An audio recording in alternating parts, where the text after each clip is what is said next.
Yeah, well, we're all far right now. Isn't that Everyone's Charlie far Hebdo right thing? Yeah. Je suis far right. Yeah. That's what I'm saying. It is extraordinary, again, that it is taken Elon Musk to get involved, who is supremely uninformed on a lot of this stuff, by the way. As are a lot of people we've all cheering him said. on. Yeah, we've all said that. People saying, oh, he's exposed this. He hasn't exposed anything. He's right about Ed Davey, though. Yeah. I don't know if you've seen that one. Anyway, lots to come. Julia Hartley-Brewer here for 3 more hours. I mean, anything could happen. Who knows what Elon Musk is going to say the next 3 hours. Just keep yourself tuned to Talk, the home of common sense. I'll see you tomorrow.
Across the UK, on DAB+, on YouTube, on the app, on your mobile, the home of common sense. This is Talk.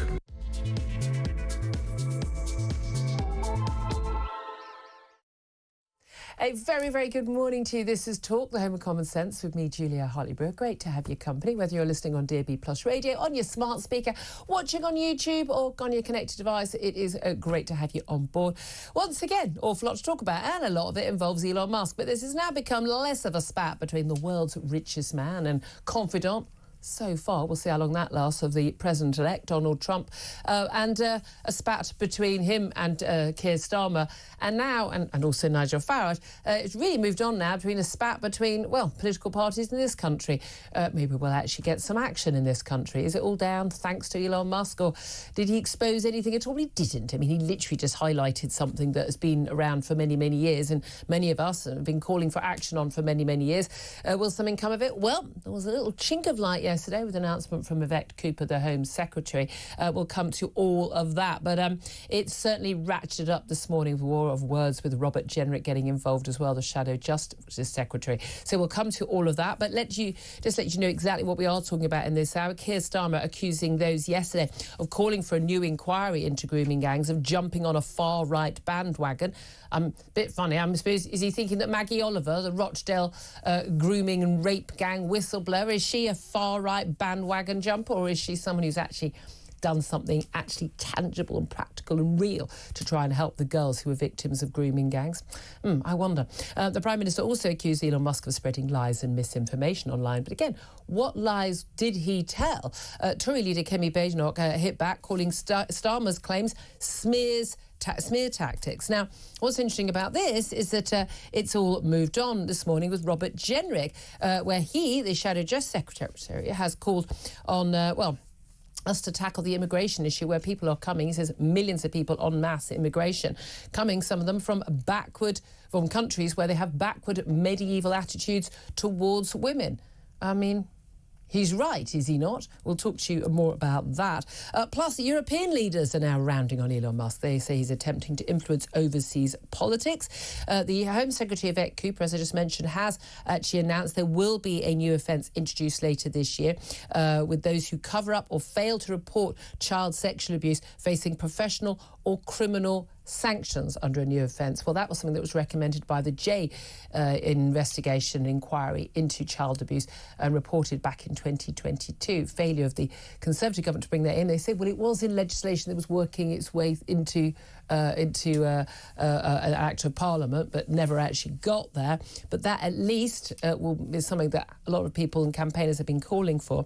Also going to talk about the latest woke madness, where a veteran jazz teacher has been completely cancelled, basically forced out of his job by a prestigious music school because he, when asked for his opinion on racial issues in the jazz world, said that there was no systemic racial inequality in the UK jazz scene. Why? Because he doesn't believe there is.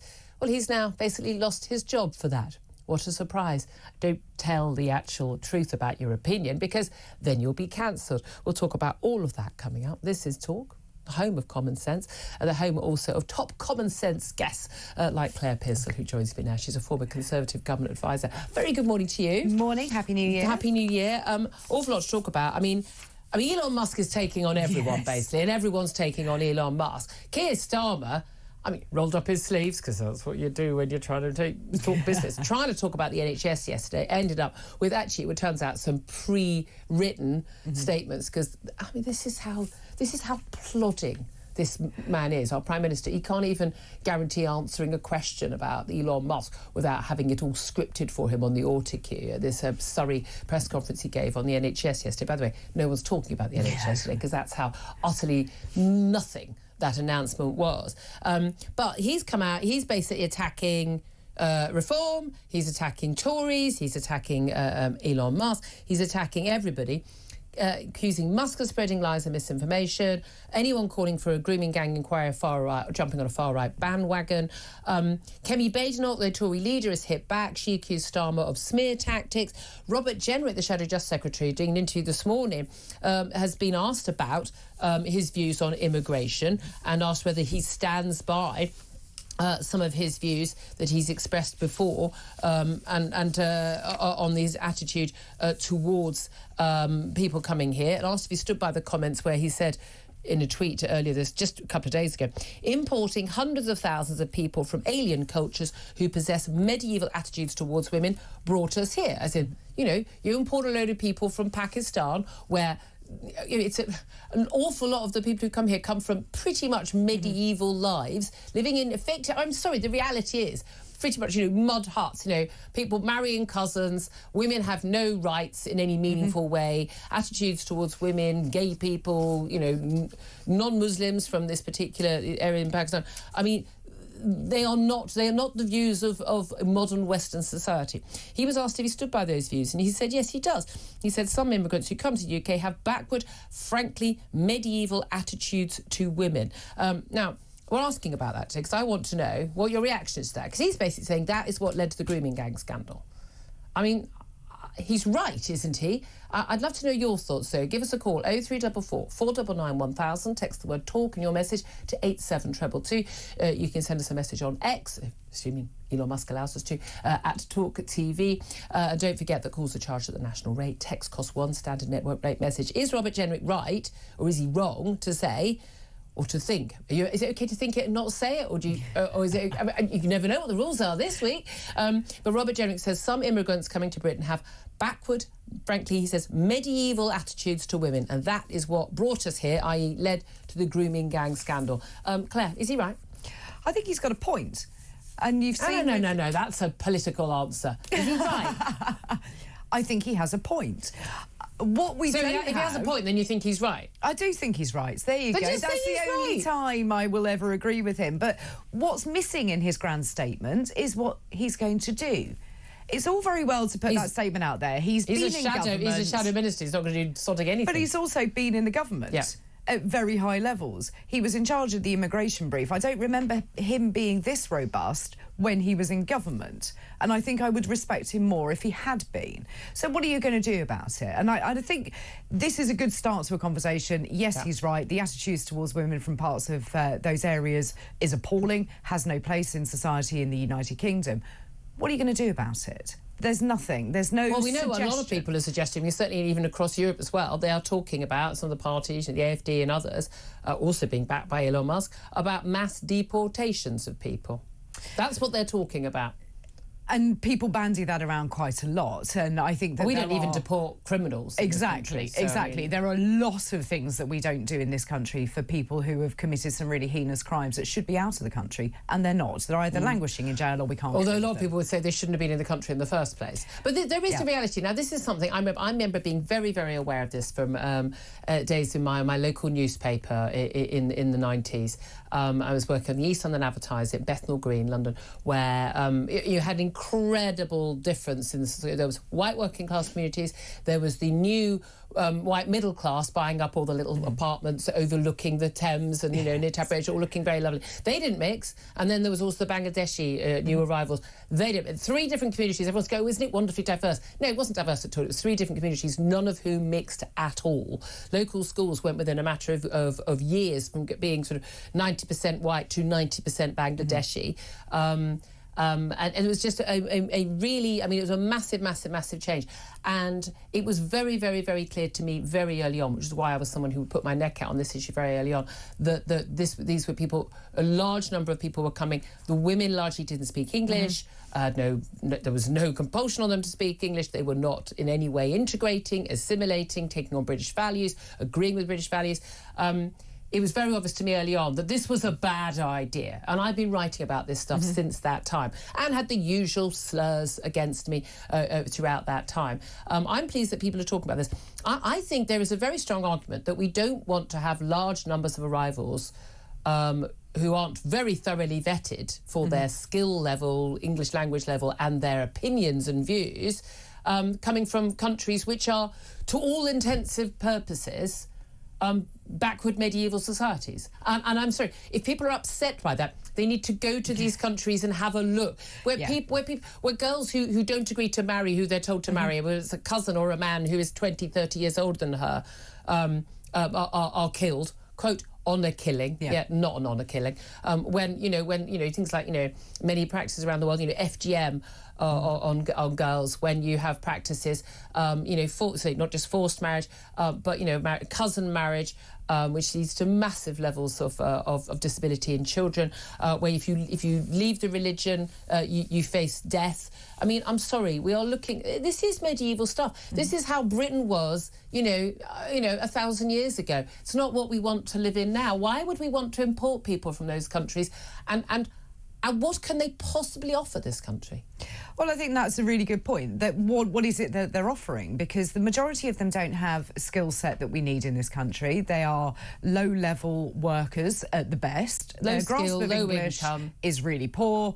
They're female, whether it's a sister, mother, auntie, cannot speak English. And you're right, there is no compulsion for them to do so. Yeah, so we need to look at that. It costs us a fortune every time someone goes to the doctor or to the benefits office to provide a translator. I don't know why we do that either. I really, really don't. I find that absolutely extraordinary. So, question: is Robert Jenrick right or not? This is a reality. Shall we finally let this scandal actually? Can we talk about the real issue? What is really going on? Because my view is, we have enough criminals of our own. We've got enough child abusers. No, child abuse didn't start at Hackney because we imported a load of men from Pakistan. It's been happening. It's been happening. The vast majority of crimes against children are committed by white people, because the vast majority of people in this country are white. White people, largely white men. Let's talk about the realities. But we didn't need to import anyone new to do that. That's kind of where I am on this. What do you make Kemi Badenoch hitting back at Starmer and talking about these these smear tactics? Because this is kind of what meant that no one talked about this, no one prosecuted it. Even the Times newspaper that broke the story originally, it wasn't Elon sodding Musk who did this. It was Andy Norfolk at the Times, who years back, was it 2011, 2012? They were warned off these stories because of the accusations of racism and Islamophobia. Yes, yeah, they were, and that's an appalling state. And this is. I'm in two minds about having another inquiry, but I kind of side with Maggie Oliver, as you said, who knows what she's talking about. And the Alexis J report that we had didn't look into specifics on grooming. Stuff. Yeah, and I think we need to address that. You need to look at the communities involved in it, not be afraid to call them out. Why are we so afraid to say that these were mainly Pakistani men raping children? I mean, genuinely, it's amazing to see, even people like Keir Starmer and Yvette Cooper actually using these phrases when, 2 or 3 years ago, they were shouting, racist and bigot at anyone who actually said this. It's all being denied. Yvette Cooper, the Home Secretary, made a statement last night, so obviously rushed out in response to this, basically promising this new law to tackle child abuse cover-ups. Basically, you will face, if you are in a professional position or in a job of trust, so like, you're a football coach or a scout leader or whatever, that if you're a teacher, a nurse, a doctor, a social worker, policeman, if you are aware of child abuse and you do not report it, you will face not just professional misconduct charges, you could well face criminal charges and you could face up to 2 years behind bars. Well, this was something that was called for by the Alexis J report 2+ years ago. Now, the Tories are saying, oh, you should have brought this in. Well, yeah, where were you? I mean, no offence, but you had 2 years to do this. They failed to do that. Now, we're told by Robert Jenrick this morning that actually they were in the process of bringing it forward. Very little urgency. I mean, the idea that there wouldn't have been cross-party support and that the Tories didn't have a big enough majority to push that through. But we also, by the way, got an announcement today, this new law on online deepfakes. I do find it extraordinary how absolutely obsessed this Labour government is, and your lot were just as bad with anything going on online. Oh, hurty words on Twitter, or like, I completely understand if someone made a video of you without your knowledge and put it onto a porn site or shared it with your colleagues. Absolutely horrific. By the way, no one wants to see that. I know what you think you might look like having sex. You don't look like that. It looks awful. But also the online deepfake, so that it looks like it's you, but it isn't you. Incredibly distressing, really harmful. It really, really, really damages people's lives and their mental health. But it's not as bad as children being, plied with drugs and beaten and tortured and set on fire and gang raped, by men old enough to be their grandfathers. It's not the same thing. No. How could you possibly prioritise a law on the sodding internet over the reality of protecting an 11-year-old girl from being anally raped? What is going on in the minds of these people? I mean, I'm sorry, I feel strongly about this. You're right. Why is it that we're so worried about the internet? Because it's easier to deal with. It's easier to go, we're going to put some nice laws together and we're going to stop this bad photos going around of people. Yeah, all right, traumatic. Not as traumatic as being raped and killed reality. And ignored, because those children were ignored for a very, very long time. Yeah. But one of the other recommendations was for a child protection authority, which has the power just to go in and inspect anybody, any place that has contact with children. And then you can link that to... Again, it's another quango, isn't it? It's another body. It's just... Yes, it is. But if it has the power to require everyone to do their job properly? Well, should we just require everybody not to touch children inappropriately? That would be a start. Yeah, how hard is that to actually... I mean, again, it's a thing that absolutely blows my mind, whether it's social workers, whether it's, nurses, doctors, whether it's what's happened at the BBC with Jimmy Savile. Across the board, all of these stories, the thing that blows my mind, and I think every normal person's mind, is you knew about child abuse and you did nothing about it. Or actually enabled it. I mean, the social workers, the police, basically, and the Labour, it was Labour councillors in all these places. Yeah, it was. Enabled this. There is no doubt at all in my mind that there, when people talk about this being like a political, bandwagon and like, there's no doubt at all. But this is a political story because it was happening in Labour councils with often Labour Muslim councillors who are helping to cover it up, a fear of the damage it would do. The main reason there is not going to be a Labour inquiry, they do a review and inquiry on pretty much everything. I think they've announced like 50 or something since they've come to power. Yeah. There's a review on social care. We don't need another review on social care. We know what needs to be done. And you've got the votes. You can push anything through. You've got 412 MPs. Labour, you could do anything you want. Get on and do with it. They push everything to the long grass. But they say they can't have a vote on this or a review on this and an inquiry. We know why. It's because it's going to expose that it was actually a Labour cover-up, which is what it was. Yeah, absolutely. And they don't want that to come out because they want to be able to brush it off and say it was the Tories, they had 14 years, they did nothing about it. Yeah. Oh, there's also failure. I mean, yes, it is. Yeah, they've got all your houses, as always. Well, of course, and that's the problem with politics in this country.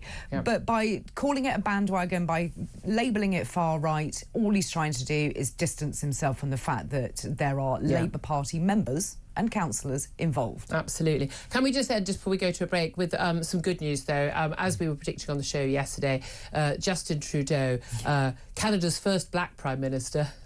I mean, literally, how many times has that man done blackface? I mean, I'm sorry, like... How is it possible to have blacked up that many times in your life? You know, pretty much, it's a fancy dress party, I'm going to black up. I mean, really? It's weird. It's weird. Mr. Woke, Mr. Climate Change, Mr. Woke, Mr. Correcting everyone's pronouns, absolutely awful authoritarian man. He stood down yesterday. Well, he's going to stand down when they've got a new leader of the Liberal Party in Canada and as Prime Minister. He goes the same way as, Jacinda Ardern in New Zealand, yet another authoritarian leader. His clampdown on people in Canada over lockdown, the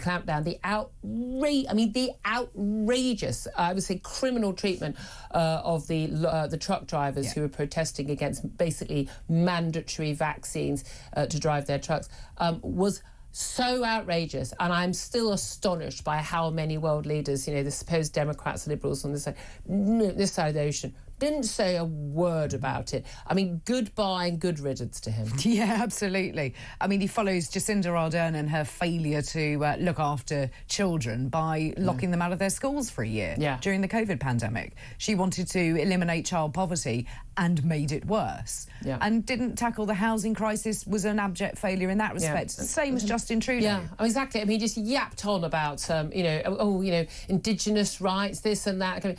Absolutely trashed the Canadian economy. It did. What about the housing crisis in Canada? Where's that? Still just as bad. I hope so. That the election is due later this year.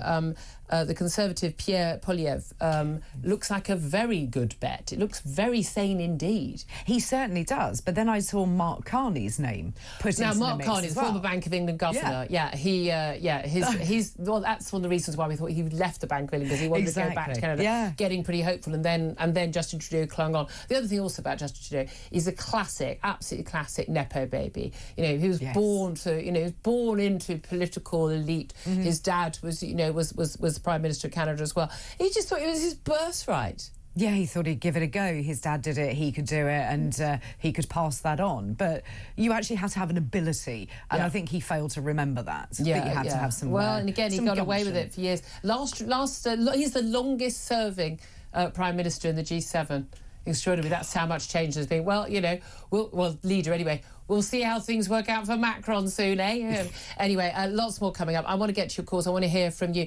This ongoing battle with Elon Musk, Keir Starmer, the attacks of the far-right bandwagons and smear tactics, you name it. The war of words is going on. Robert Jenrick, the Shadow Justice Secretary today, ain't going away quietly. He says some migrants coming to this country have backward medieval attitudes to women, and that's what led to the grooming gang scandal. What's your reaction? Is he right? Is he wrong? Is he glad he's saying it? Should he not be saying it? I want to hear your views. 0344 499 1000 is the number to call. Get your calls up next. This is Talk.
take us on and accuse us of being lying and fraudulent What's about our membership numbers. Wasn't she asked to apologise? We got a number of different media channels and journalists in to check the actual database, the back end, proved that we were right, she was completely wrong, and just said, look, we all make mistakes, just apologise, Kemi. She's refused to do that, so Nigel announced over the weekend that we're going to make our own constituency seat a key target at the next general election, just to give Kemi a little bit of something to think about.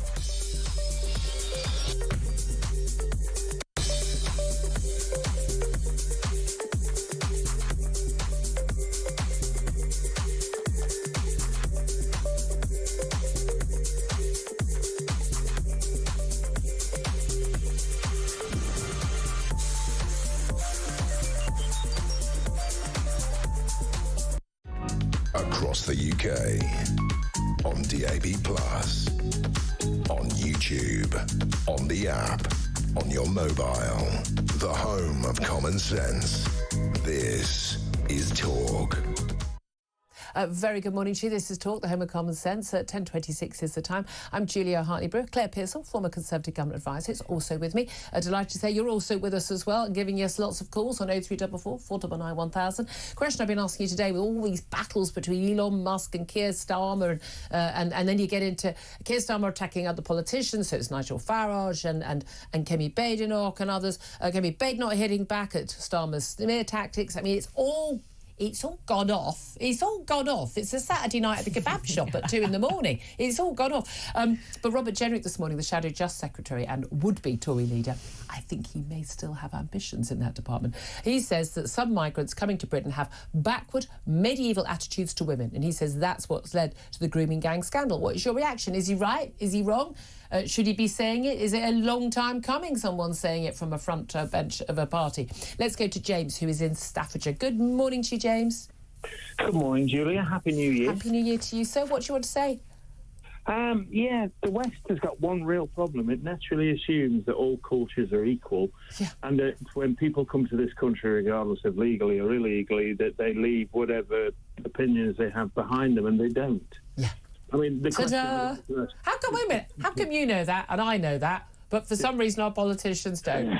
I don't know. The question I'd like to ask you and or the audience is, what would it take for what would your daughter have to do for you to kill her? Yeah, the so-called honour killings. Yeah, exactly. I mean, most of us say basically we'd stand by our kid even if they murdered someone, don't we? But you've got a non-Muslim boyfriend. Oh well, I'll definitely have to kill you then. Yep, absolutely. And then, there are passages in the Quran that if they're a non-believer, you can keep slaves, etc. Yeah, I know there are in the Old Testament for the Bible, but we had the New Testament, we had the Reformation. Basically, a lot of these faiths need a reformation badly. Well, I mean, this is one of the issues. This is why Islam is different from the various different strands of Christianity, which basically are what were the predominant cultures across Europe and the West. It is that there was the Reformation, there has been a sort of a development and change, and there has not been that in Islam. To a certain extent, in the last 50 years, Islam has gone backwards with that Islamist political ideology, the revolution in Iran onwards, and then you get your Al Qaedas and your ISIS's and HTS and everybody else. I mean, and that's the reality, isn't it? And people don't like to face up to that reality.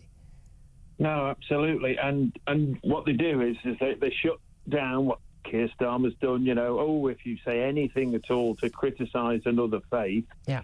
Forget the Charlie Hebdo attacks and that. You're obviously right-wing. Well, put me down as being I make Genghis Khan look like a liberal then. Yeah.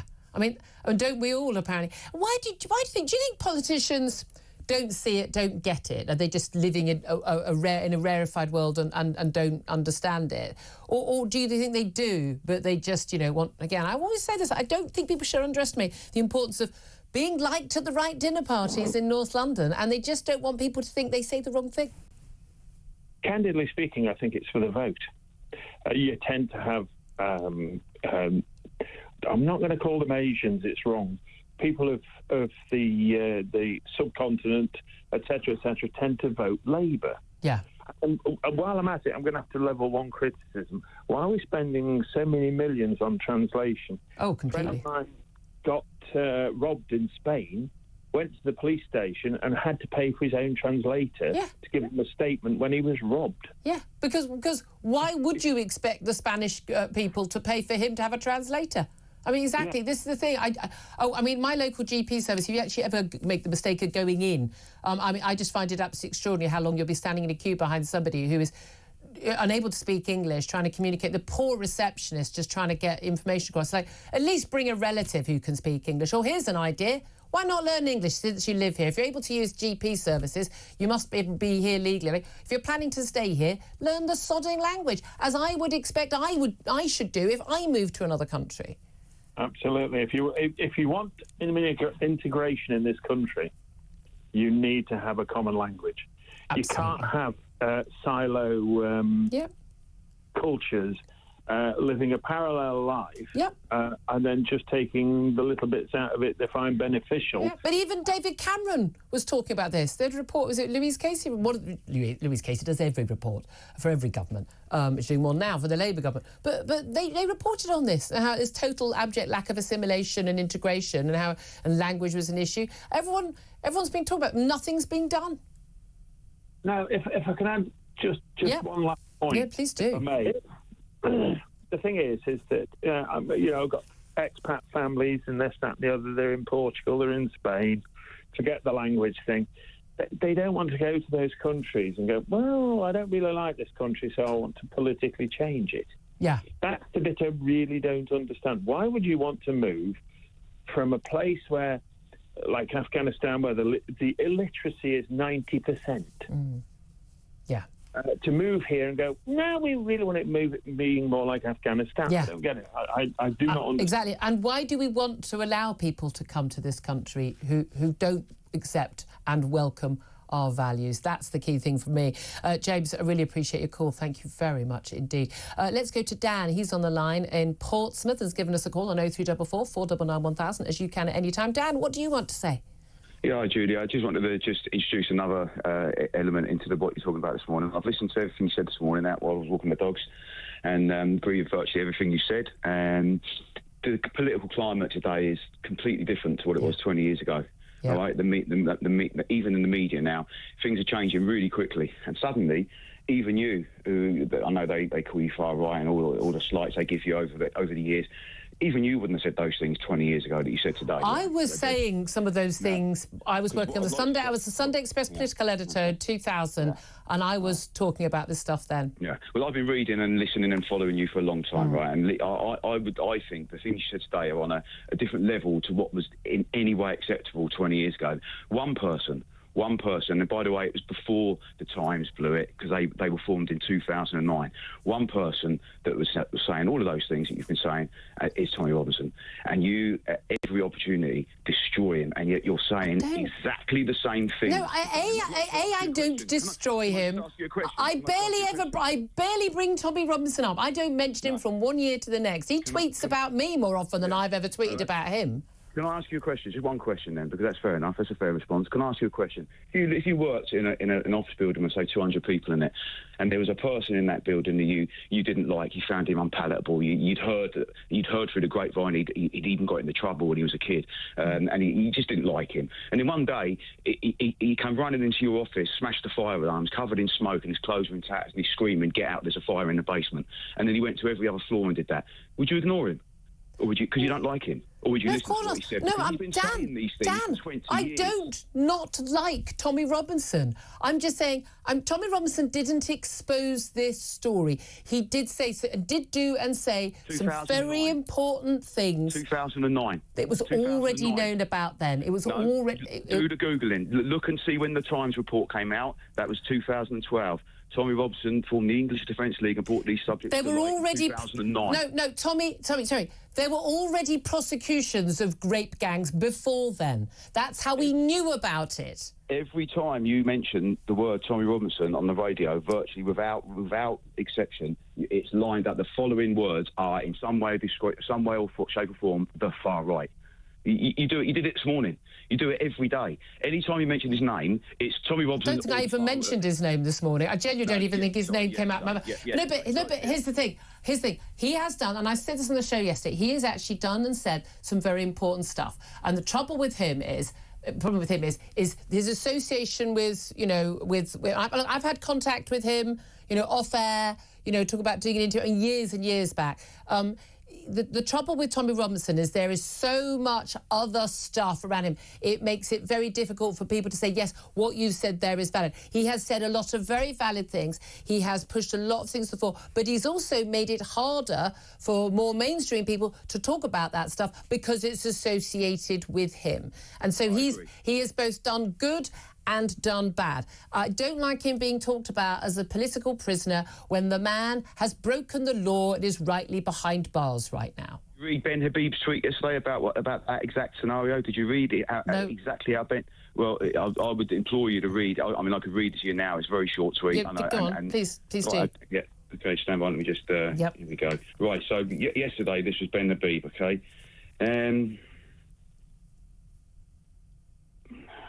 Come on. Yeah, here we go. The contempt case against Tommy Robinson was brought by the Attorney General of a political appointment. It is extraordinary for the Attorney General to get involved in a civil action. He is only entitled to do so when there is a matter of public interest. His intervention in the Tommy Robinson case was political. It is also extraordinary for someone to be jailed as a result of a civil action. Whether or not one supports TR, the contempt case against him and the incarceration was politically motivated. No, it wasn't. I'm sorry. No, it wasn't even his first contempt. It was mass repeated contempt of court. Contempt of court is not a civil offence. It's a criminal offence. What he did was committed contempt after being told repeatedly by the court that his claims were complete lies. He told horrible, horrible lies about a child, and there was a case brought to court, a civil case. He lost that case. He has been in contempt of court. He is rightly behind bars. He knew perfectly well what he was doing would end up with him being behind bars. He knew when he left the country, didn't go to court, and knew when he came back to the country, he would end up in court. I don't know what his motives are in this case, but I'm sorry, he has no evidence for the lies he's told about an innocent child, and I've got no time for it. And I'm perfectly happy for him to be behind bars on this occasion. Other occasions, there are some question marks. There are. I think he has been persecuted to a certain extent politically. I think people should have been listening to what he's had to say. I think Tommy Robinson, a.k.a. Stephen Jackson, is a creation. He's literally a creation of the political class, ignoring the many important issues he was talking about. But do I think that he is a political prisoner and that he is the man who we should follow on this issue? No, I'm afraid I don't. Dan, I'm going to have to leave it there. I'm way over time. But Dan, I really appreciate your call and all the points you've made. Thank you so much. If you want to have your say, give us a call, 0344 499 1000. This is Talk.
Across the UK.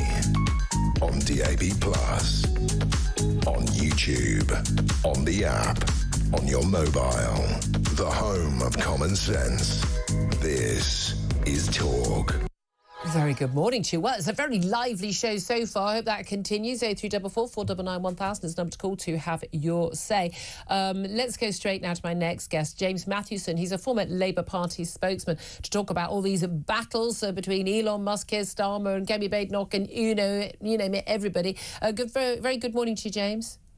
Good morning, Julia. Thank you for joining us. What did you make of Keir Starmer's pre-prepared words, expecting a question, on his autocue, his answer about Elon Musk? He didn't name him. He managed not to say the words Elon or Musk at any point, but he accused Elon Musk of spreading lies and misinformation on the grooming gang scandal. And I certainly agree with Keir Starmer in terms of some of the attacks on, like, Jess Phillips, some of the language, rape, genocide, apologist and things like that. I mean, should be in jail. Absolutely over the top. Also, stop using the word genocide when it's not a genocide. But he also called those people calling for a grooming gang inquiry to be as far people jumping on the far right bandwagon. Kemi Badenoch has hit back saying that was smear tactics by the Prime Minister. Did you agree with the Prime Minister when he said that? Yeah, of course I did. I really do. I mean, at the moment we've got a very complex situation, which has been made complex by one man, but that's by not Elon Musk, but by Donald Trump, because Donald Trump has obviously had this relationship with Elon Musk that even defies his own ideological base, because he's having these disputes with his kind of MAGA loyalists between Elon Musk's opinion on different things where they differ. And now you've seen Elon Musk attack Nigel Farage, who is a friend of Donald Trump as well. And he's just kind of a loose cannon on a lot of this stuff, because anyone who knows or has followed Elon Musk for some time knows that he's not a guy who is driven by political ideology. He's driven by whatever he's read on his own platform, Twitter, and the conspiracy theories that he believes. I can see some of the people that he follows, that he replies a lot to, and I can see how his views have gotten that way. But I mean, I'm not quite sure some of the language Elon Musk used, definitely over the top on this. And people are saying that, he hasn't exposed anything. Every single thing that was said was already well known. Just not to those people, and not particularly to the ignorant Americans who are constantly tweeting me as if I'm part of the establishment and the cover-up here. They literally they know as little as Elon Musk. You get it bad. I've had 825 death threats from Americans. Wow, that seems too many. I would say 125 too many, but wow. But what? There wasn't any lies. There weren't any lies or misinformation spread by Elon Musk on the substance of this, was there? Yes, there are, because it's the things that he's connecting things to. And look, all of these gang trafficking and rape situations are horrendous, and rightly so should be looked at to any extent, as many times as they need to be. However, the connections that he's linking between conspiracy theories that are online and doing rounds in circles, conspiracy theories that even conservative and some of the most conservative commentators in this country don't bite at, because they know that they're online conspiracy theories. And the link is quite clear between the likes of the QAnon stuff that we saw in America, between paedophilic cults and the idea that Hillary Clinton had children in some pizza shop basement. It's things like that Elon Musk is using. And there has to be a line, especially when this is a foreign billionaire who's making these claims. There is that. I mean, we can all have opinions, but it does appear when Elon Musk's talking about, should we try and, have a poll on freeing the British from their tyrannical government, demanding we have a fresh general election. Now, having an opinion on whether or not you think Donald Trump or Kamala Harris is the best or the worst candidate. Now, we're all entitled to give those opinions, as is Elon Musk. But when he's sort of demanding that we have an election, I'm like, hold on a minute, who the hell are you? You don't even understand our political system. However, when Keir Starmer says that those who are calling for a grooming gang inquiry are jumping on a far-right bandwagon, that's a bit rich, given that people like Maggie Oliver, the Rochdale rape gang scandal whistleblower, wants there to be a grooming gang inquiry. There has never been a nationwide grooming gang inquiry.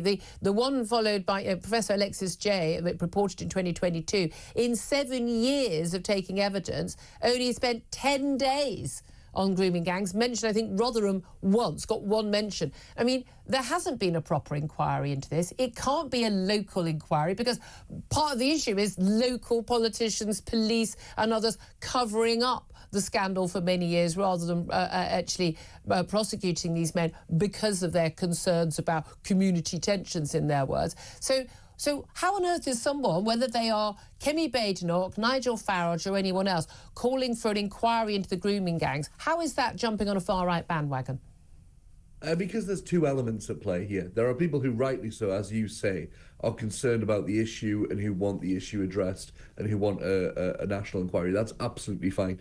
The problem is, and this is what happens time and time again, this is why your last caller is so wrong about Tommy Robinson, because the far right in Britain is seeking to use this, as they always do. They use legitimate causes and the suffering of ordinary people to try and further that. Who are the far right?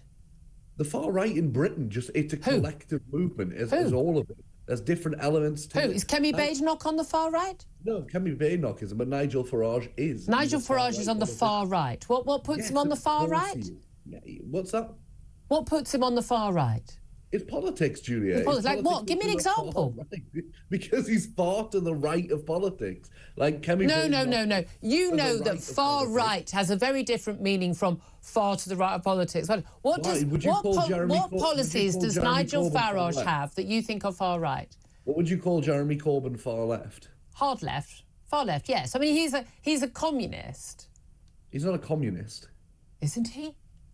No. You don't think he is? He was a member of the Labour Party. He may have been a member of the Labour Party, but he's a full-on. I worked for him. He's a full-on commie. Come give me a break. Right. He's hard left. He's far left. You know the associations. No. Matt James, in Western discourse on these issues, saying someone is far left and saying someone's far right, very different connotations. When you say far right, you're equating someone with the Nazis, with the BNP. What policies and views does Nigel Farage hold that you believe are far right? That's not If you true. don't think Kemi Badenoch's far right, but you think Nigel Farage is? No, it's not true. It's not an equivocation immediately, because I'm not calling him a fascist. What I'm saying is that he's a far-right politician. His politics are far to the right. Which? I've asked three times now. What politics? What policies? Everything that the man talks about. Everything. Net zero. Wanted to get rid of net zero. Is that far right? Yes, that's predominantly far right. followed by far right politicians, by strong conservatives, hard conservatives. They're far right. You agree with me on this, because that's where your politics also lie, Julia. I'm far right. Well, you're to the hard right. You are known as a hard right commentator. You know this yourself. Right. And this is the fascination I have. And your last caller highlighted this well. Your last caller had a problem with Tommy Robinson being called far right. Can you imagine? What is he? Where do you think his politics lie? This is not a problem. We have a left to right political spectrum and an axis that maps out people's political views. Yeah. Just where you lie on it. It's not a slur. It's just you know perfectly well it's used as a slur. Well, listen, as somebody who's been called far left for many years, I know that it's intended as an insult, but it's not. It's about identity. Far left is a description. I mean, far right. When Starmer talks about a far right bandwagon, he means it as an insult. He means it as a slur. I mean, as a bandwagon is, because drumming up, using legitimate causes to drum up support for your own political endeavours. What do you make? As Tommy Robinson has done his whole career, that's what he's done. What do you make of Robert Jenrick and his comments this morning, saying that the grooming gang scandal started with the onset of mass migration, and that some migrants who come to the UK have backward, he says, frankly medieval attitudes to women, and basically that's how we got here to the grooming gang scandal. Is that a far right thing to say? I think Robert Jenrick is allowing himself, as some members of the Conservative Party have for some time, to be wooed by the far right, and some of that language that he's using is intended as red meat for those people. Which language? Do you think that there are any cultures around the world where people come from en masse to this country which are backward or frankly medieval, or do you think, for instance, the culture in Pakistan is absolutely the same as ours, full Western liberal values? Are they the same thing? No, it's not about what I think on this. It's about the words that politicians use because they're loaded and because they matter. Because politicians have a platform, they have a right, they represent us, and it means something when a politician says that and takes aim at a specific culture. If it's true, is he allowed to say it? Well, I wouldn't say that it is true. Who's he talking about? He's quite clear. When we talk about British Pakistani men coming from a culture where women aren't valued, where certainly non-Muslim girls are not valued because of the culture in Pakistan, bringing that over here, not assimilating, not integrating, and imposing those views virtually on the white working class girls in their community, and that led to the rapes and the torture. It's not. I have yet to see an example of this happening. Any of my friends who are from Pakistani descent, even first generation, second generation. I'm going to throw this out there. There are people from every single country who come from different values and different classes and education levels and may have different views. I know this is a mad idea. We don't actually think everyone's the same from every country. No, but that's why casting aspersions and saying the majority of them. That's why he said some immigrants who come to the UK have backward, frankly, medieval attitudes to women. That's true, isn't it? Yeah. Well, unfortunately, when you come to this country, thankfully, our police and our laws that govern this country protect women and protect people. Like they did. They did in Rotherham, Rochdale and Telford and Oxford and Luton and everywhere else. That's why there's calls for an inquiry, Julia, because they didn't. But hold on a minute. If you call for inquiry, then you're jumping on a far-right bandwagon. Do try to keep up, James. I'm not saying that I agree with every word Keir Starmer said on this. What I'm trying to say is that the reason he's tackling the far-right element here is because that's the politics that's at play. Wait a minute. Do you think tackling the far-right element here is the issue, or tackling the people who are beating, torturing and gang-raping little girls? I mean, I don't know. Julia, there's a priority. Which one should we go for, James? Here is the fascinating thing about this whole thing, okay? And you know this statistically, that these gang rapes make up 3% of sexual assaults to women in Britain, okay? 3%. And yet these men, Tommy Robinson, Elon Musk, these bigots are not bothered 90% of the time. I don't see them standing outside other rape trials. I don't see them talking about, by the way, the 6 convicted paedophiles who were associated with Tommy Robinson, who were part of the EDL, who he stood with on marches. I don't see them being bothered about those people. The vast majority of child abuse in this country is committed by white men. Why? Because the vast majority of people in this country are white. However, in terms of the grooming gang scandals, this is predominantly an issue with British Pakistani men. That is why that is a particular issue. And the reason why people are focused on that is because it was not tackled by the police, by social workers, by anybody, because they were Pakistani descent. Yeah, in that case, absolutely. But we're talking on an international stage here about Elon Musk making this country sound like gang rapists are running riot without any consequences. Well, there weren't for years, and they're still doing it now.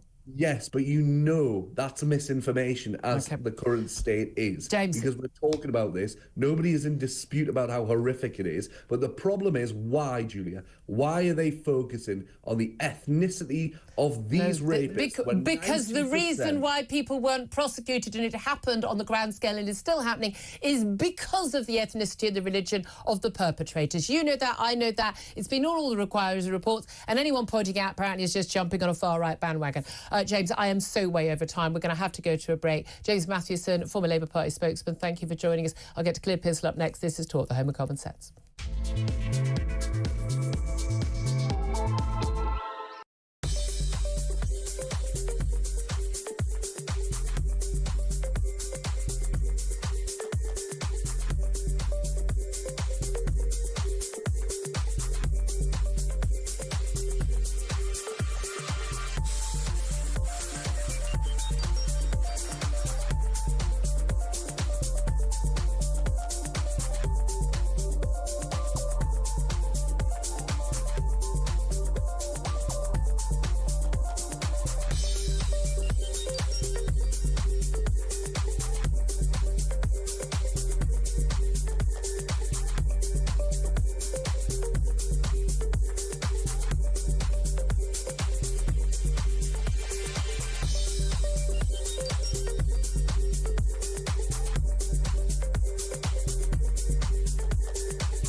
the UK.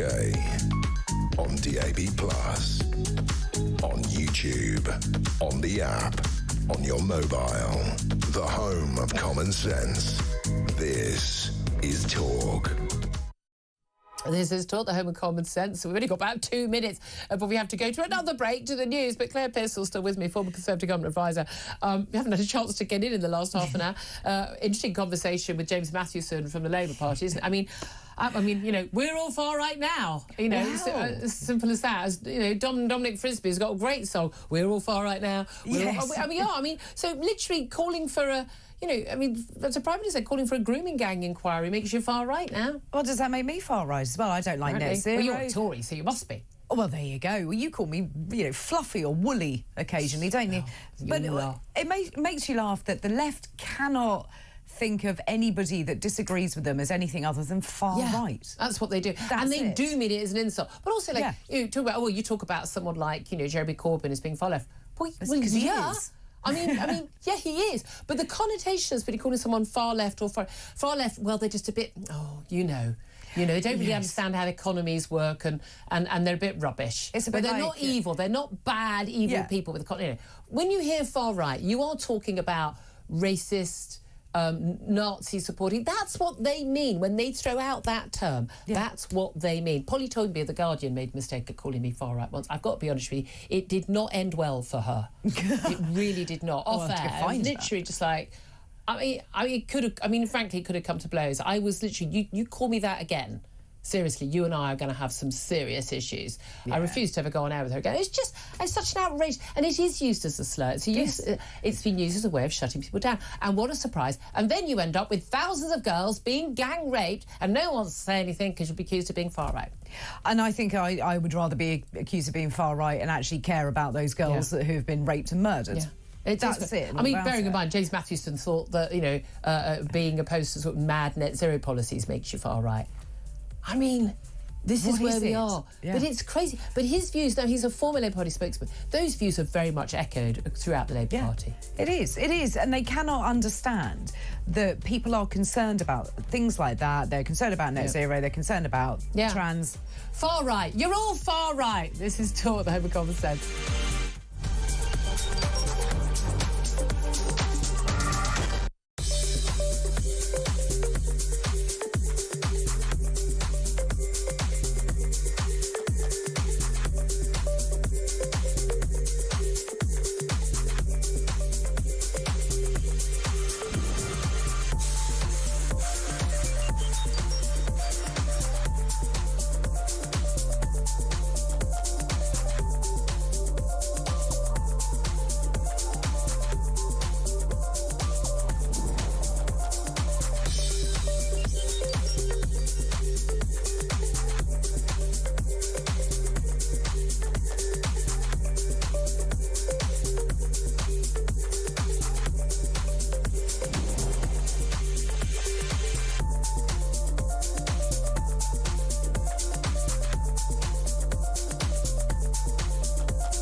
across the UK, on DAB+, on YouTube, on the app, on your mobile, the home of common sense.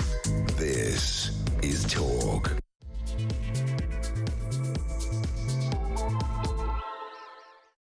A very good morning to you and welcome to the far-right Julia Hartley-Brewer show. Apparently that's what we are now because we're all far-right now.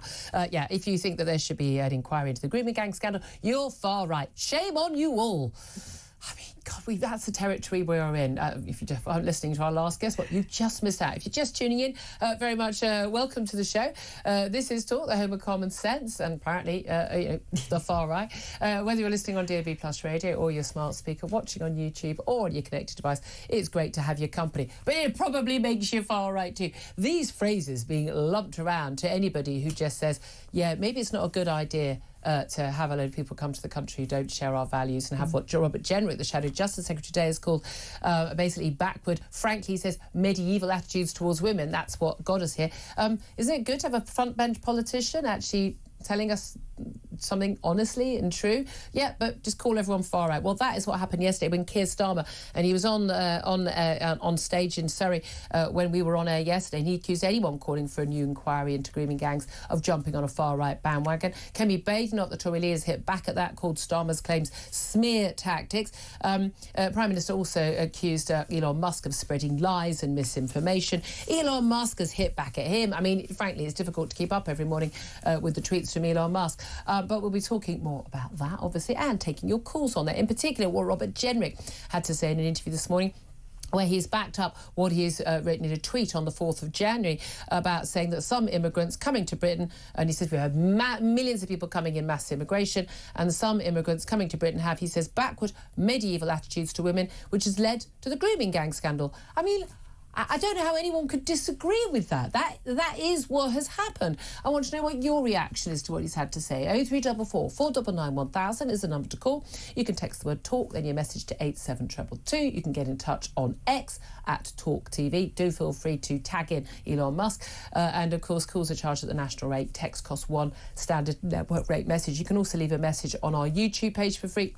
And of course, messages on X are free as well. Coming up, we're also going to be talking about the Canadian PM, Justin Trudeau, who has announced wonderfully, as we predicted yesterday, that he has going to step down and end his 9-year stretch as leader. Hooray, good luck, Canada.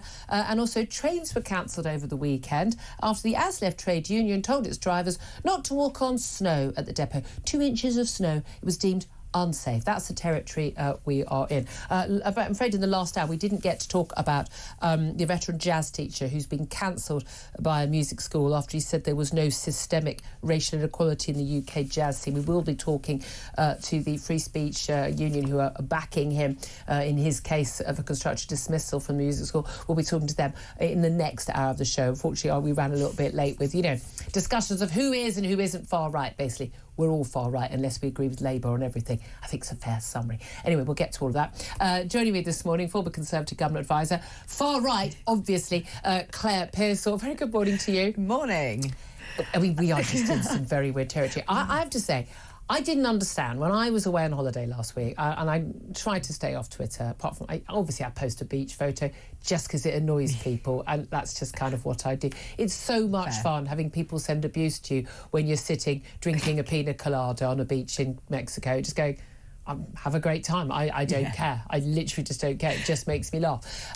But I couldn't work out, where has this grooming scandal story come from? What new aspect of stories? There wasn't really anything new other than this letter that Jess Phillips, the Home Office Minister, had written saying, no, we don't want a full national inquiry. But then it completely exploded. It's now, a week that this has been going on since Elon Musk's first tweets. The war of words has not died down. As Keir Starmer thought that he was going to dampen this down yesterday with his pre-scripted words. He really has failed to do so. He said that grooming gang inquiry callers, basically politicians, he said, of course, not the people who actually, the people who are victims and the whistleblowers who also want this, a grooming gang inquiry. He says they are jumping on the far-right bandwagon. He's accused Elon Musk of spreading lies and misinformation. Kemi Badenoch has said Starmer's just, pushing smear tactics. I mean, it has all just completely and utterly gone off. Keir Starmer's words were met by Elon Musk replying, that the Prime Minister refusing the demands for a national inquiry show he was deeply complicit in the mass rapes in exchange for votes. So this has completely gone off. James Cleverly, the former Home Secretary, said that making his comments, Keir Starmer was the best recruiting sergeant for extremism. I mean, is this going to go away anytime soon, Claire? No, it really won't. And Kemi Badenoch is launching a vote in the Commons tomorrow as part of a different bill, the Children and Welfare Bill, to look at grooming gangs. So you can see that the politicking isn't going to stop, because if the Labour Party votes against it... She wants to have a vote on whether we're going to have that inquiry. Indeed, indeed. So you can see that if the Labour Party vote against it or abstain, then that's your election literature written for the next 6 months. Is that playing politics with children's lives? It feels a little optimistic, because the bill that she's trying to pin it to doesn't actually really lend itself to this kind of vote, and it's on the second reading, so I'm not entirely sure if she can do it. Yeah. There are better people at parliamentary procedure than I, so it feels a little bit of a knee-jerk reaction. I think it's a fair argument from anybody criticising the Tories to say, and people put this point to Robert Jenrick on the media round this morning, you guys were in power. Robert Jenrick was an immigration minister. He sat in cabinet. Yeah. Like, he wasn't in the cabinet, but he sat in cabinet. Kemi Badenoch was in cabinet. Well, when were they calling for this inquiry then? They also turned down having another full inquiry. The argument had been, well, there had been this full inquiry, the Alexis J one, but it's very, very clear that was a 7-year inquiry into, what happened in the church abuse or in care homes, you name it, everywhere. Yeah. They barely touched on the grooming gangs issue. The argument being that, well, it's already been exposed, we already know about that. Rotherham got one mention. There was 10 days of hearings. Yeah.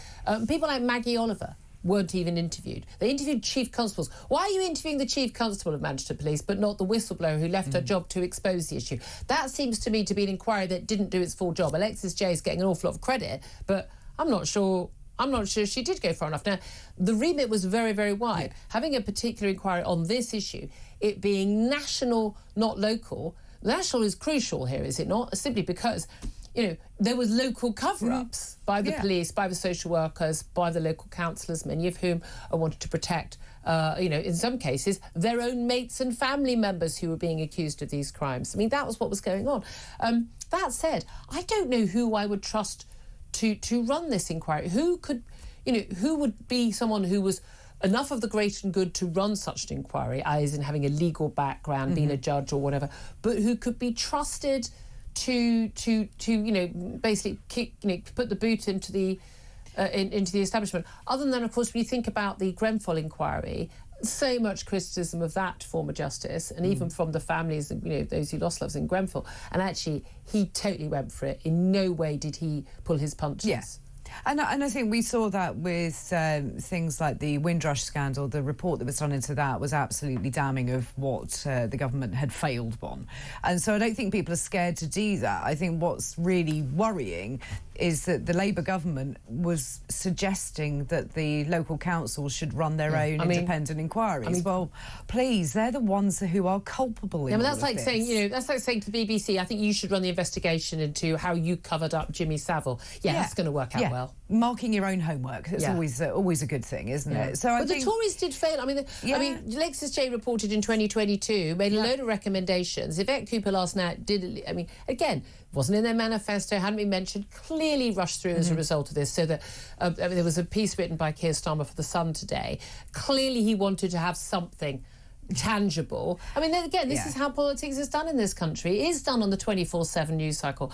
Yvette Cooper, the Home Secretary, promising in Parliament last night, and again, an emergency statement, that a new law to tackle the child abuse cover-ups.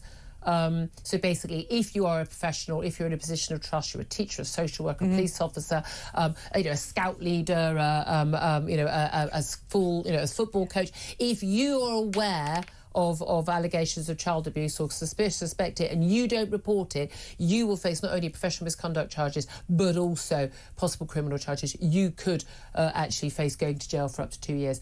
I think that's long awaited. But that was called for by Alexis J in 2022. Yeah.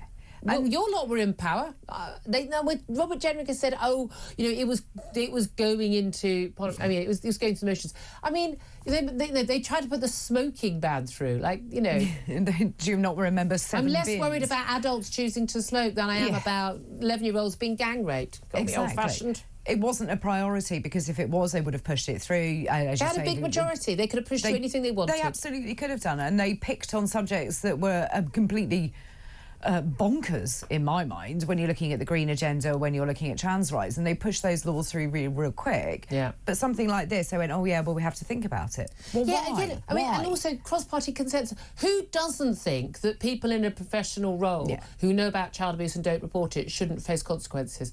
Who doesn't think that? Because you're weird if you don't think that. I don't know. Maybe that makes me far right, because apparently everything, as we discovered in the last half hour, makes me far right. I just don't think it would have been difficult to get a consensus at all, and the legal minds in that place could have drawn up something that was a bit more watertight than what we have. And as we discovered today, the safeguarding minister who's out from the government, again, no cabinet minister out and about today or yesterday, but the safeguarding minister talking about this new law on online deepfakes, as we were discussing in the last hour.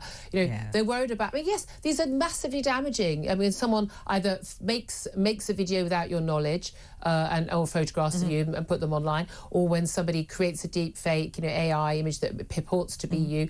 Incredibly upsetting and damaging, and of course a criminal act. But again, but this government was planning to bring in a law on that quicker than bringing in a law on protecting children from actual rape in real life. The obsession that politicians, but particularly Labour, have whenever there's anything, an MP gets stabbed to death in his constituency surgery, like David Emmers. Hurty tweets, we need to tackle online abuse. I'm thinking we need to worry more about the people with knives who believe there are 72 virgins waiting for them, who go and stab a publicly elected MP. I'm thinking the reality of crime and risk and threats on the streets is what people are concerned about. Whether that is, having, your mobile phone stolen, your house broken into, or your 11-year-old gang raped on a nightly basis. But it's easier to make everybody's attention go into a different direction. Hurty tweets. Hurty tweets, look at those, that's really, really bad. That's causing all of these problems, without looking at the fact that what's causing all these problems are people behaving appallingly, knives on the street, and people not being locked up. Yep. And what do you make of Robert Jenrick saying some immigrants coming to Britain have backward, frankly medieval attitudes to women? And he said basically that's what brought us to the grooming gang scandal. We are talking about men of British Pakistani descent carrying out these crimes. In the court cases, in the actual trials, we've actually had these men say, they're white girls, they're trash, they would use white terms, white slag, white slut, things like that, to the girls as they were abusing and raping them. Lots of conversations about how they were easy pickings. No one cared about them. They didn't cover up. They were not modestly dressed, and therefore, I've done a lot of travelling around the world. It's very, very, very clear to me how you are treated if you're a woman on your own, and how you're treated if you are not covered up. And basically, there are an awful lot of cultures where if you're with a man and you're covered up, up to the neck, whatever, you're treated respectfully. If not, you're basically a prostitute. That's what you're treated as. And anyone who hasn't travelled widely doesn't realise that is what is the case for many women in many cultures. You need to keep your eyes wide open. When Robert Jenrick says this, is he wrong to say it? Is he wrong to think it? Is it, tell me what you make of what he's had to say. He is not wrong to say it. Because it's true. He really does have a point. There is truth in what he's saying, yes. I don't like He's not saying all immigrants. He said some immigrants coming to Britain. Yeah, and I think that's really important, because it isn't everybody. We can't tar everybody with the same brush. Not. However, the majority of people coming from places like Pakistan and Bangladesh have a view of women. And many women, sub-Saharan countries as well. Yeah, absolutely. I'm not going to say Middle East. And it's not a small list, but they're... North African countries as well. I mean, I'm sorry, there are many countries where... Their attitudes towards women are absolutely appalling. They are treated as not even second-class citizens. They are treated as worse than anything else. They are treated like dogs on the street. It is appalling. Why are we allowing immigration to people like that who have no benefit to this country, Claire, without calling on it? You know why? It's because diversity is our strength. The King said it. Apparently, Britain was built on diversity. I mean, it literally wasn't. Literally the opposite was. It was built on having a monoculture, a Judeo-Christian culture. I'm an atheist. The values of this country, the laws of this country, the culture of this country are all based on the Judeo-Christian culture and the Bible teachings. That's where they come from. The Industrial Revolution came out of Protestantism. It's really, I mean, if you see what happened in Northern Europe and Southern Europe and what's happened to North America, South America, the impact of our religious, cultural traditions are huge in terms of our relationship with the state, people's relationship with any god they believe in, relationships with each other, property rights. It is absolutely specific to our cultural background. And the idea, again, I've been saying for years, I'm not a multiculturalist. I couldn't care less what colour someone's skin is. I'm no issue whether, 10% or 90% of this country were white or black. It's totally irrelevant to me. The only thing I'm interested in is people's values, culture, opinions, views. I don't think everyone should have the same views. Other than the fact, we need to agree we believe in democracy, the rule of law, in equal rights for people, regardless of their sex, their sexuality, their race, their religion. I mean, the basics. If you don't agree on the basics, it's like two teams playing football and one's playing rugby rules and one playing football. It doesn't work. You have to all agree we're all playing the football rules. Yes. But that's the thing. You can't have a whole load of people coming in saying, well, we're playing rugby. And we've got to the point in this country where you cannot point that out. You cannot say, we require you to speak English, understand English, learn English. We can't say that. To allow your daughter to marry who she wants. Exactly. But there again, we're going to be called far right for questioning what our border controls should be. But again, a member of my family, my extended family, has married a Muslim woman, 3 beautiful, beautiful children, who her parents have never met, because they refused to attend the wedding, refused to have anything to do, because he is white and atheist, and non-Muslim being the crucial thing, and would not convert. That's it. She was dead to them. She was literally just dead to them. Now, our family, completely...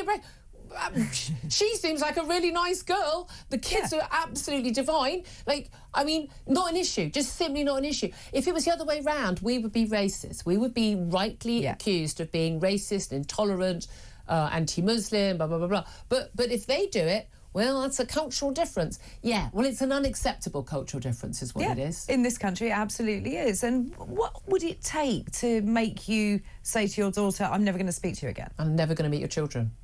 I just can't fathom it. I really can't. It is extraordinary, isn't it? Can I also talk about Charlie Hebdo? It's 10 years today, in 2015, on the 7th of January, where 12 people who were journalists, cartoonists, were murdered for... basically a cartoon, not even a critical cartoon, of Prophet Muhammad in the French satirical magazine Charlie Hebdo. Absolutely horrific attack. Everyone was saying "Je suis Charlie." Everyone was standing firm. Prime Minister only a couple of months ago basically agreed with a backbench Labour MP who called for a blasphemy law in this country. I mean, these people were killed because they had blasphemed against the Islamic religion. Prime Minister apparently saying, I think that's a good idea.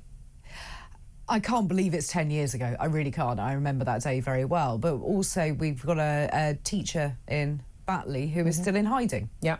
From people who believe luckier than Samuel Paty in France, where the ongoing trial, because he was beheaded. He was beheaded.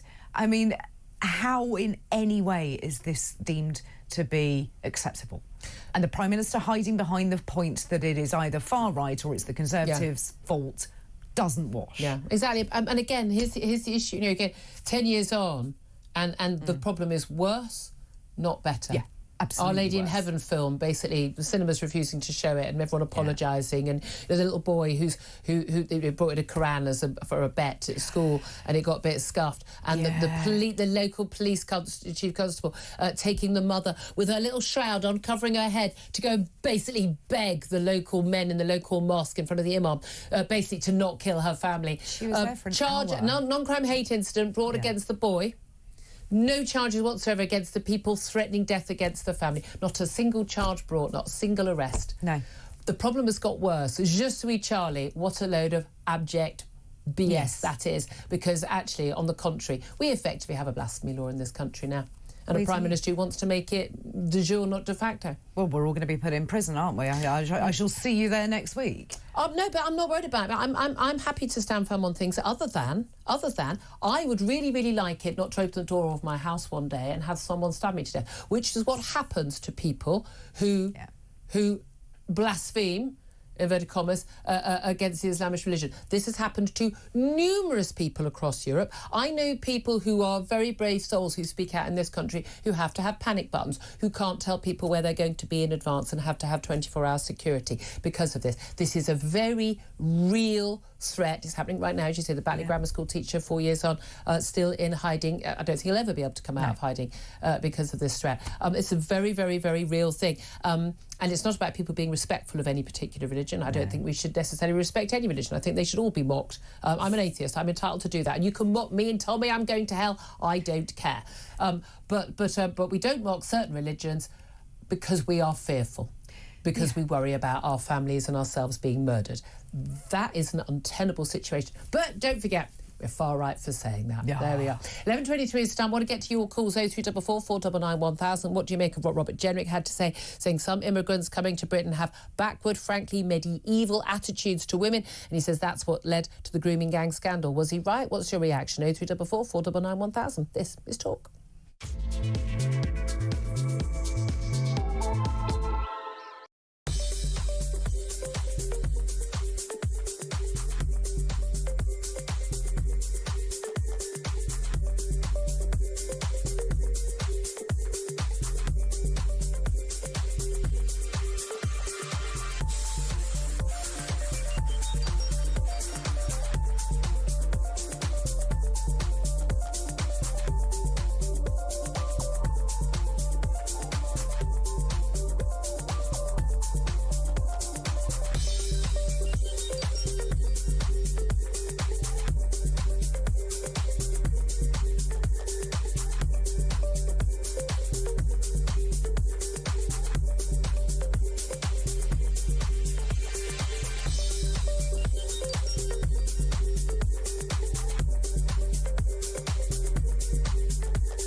Sitting there, and what's being done about it? Nothing. I mean, well, that's not. And the spurious reason that he was put in for. Yeah, but the reason, Errol. His reason that he was put in because he didn't attend a court appearance. I mean, that's laughable, you know. I mean, that's totally laughable. Well, I mean, the fact is that he had an opportunity to not be in contempt of court. He chose to be in contempt of court, and that's why he's in prison. So he's in there really because of his own actions, Errol.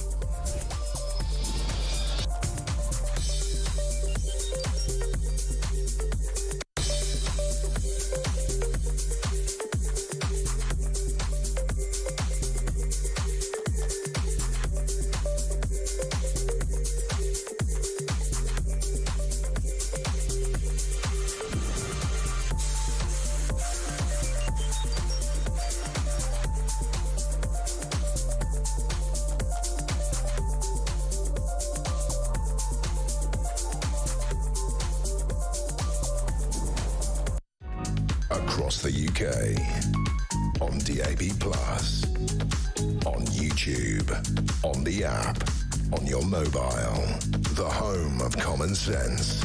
This is Talk.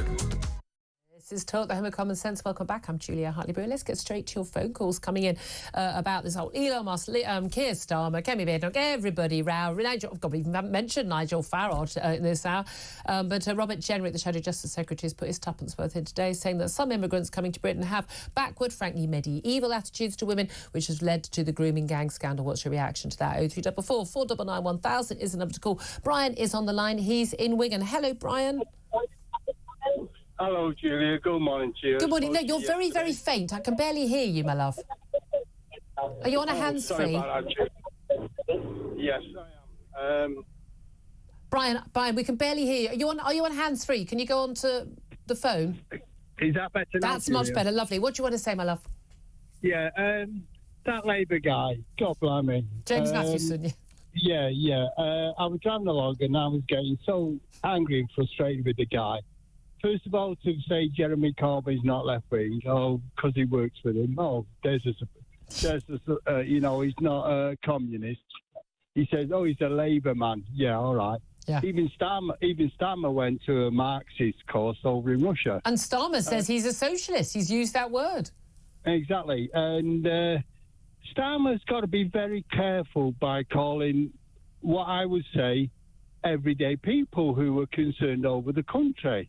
I agree with you. Calling them far right, yeah. Yeah, exactly. Far right is the evil Nazi people that have swastikas all over the place. Exactly.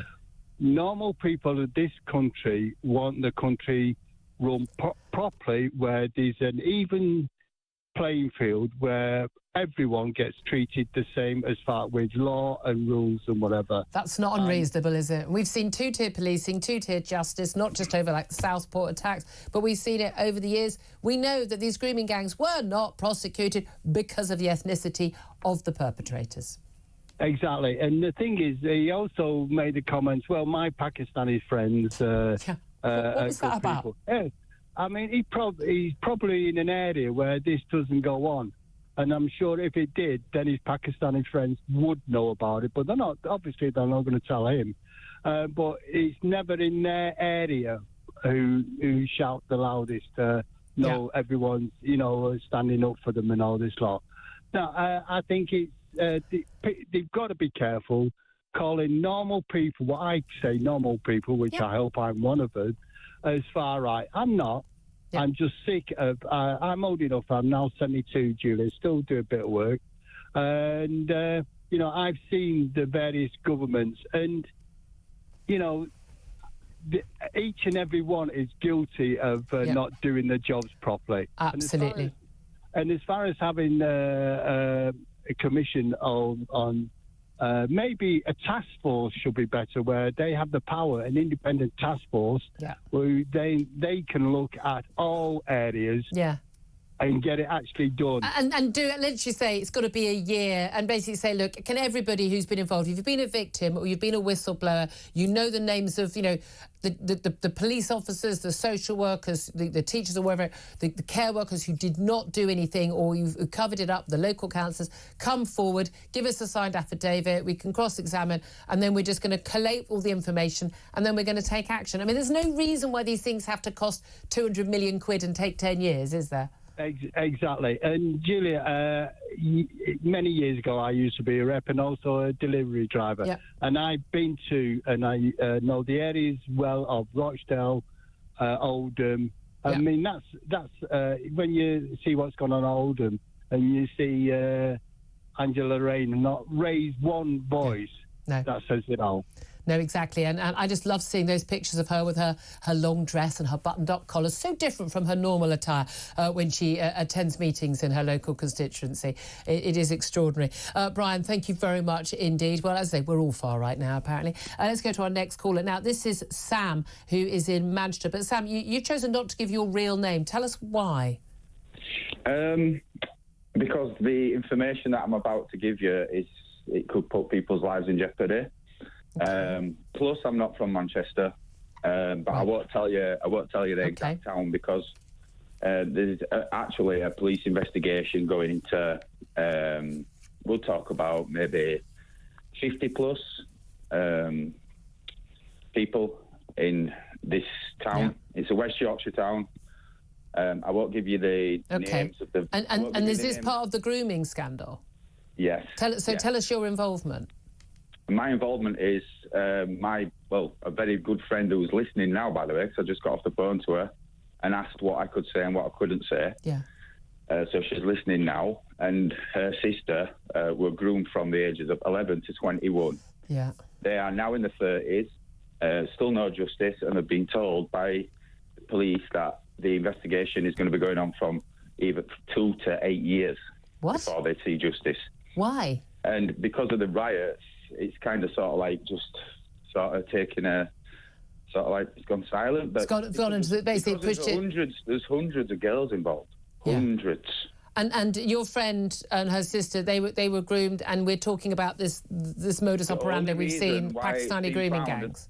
So the only reason why it's been found and they've finally been listened to is because they looked back at the records, the police records of when this certain individual had been stopped, and he got stopped in a car with another accomplice and the girl and her sister in the back when they were 11 years old.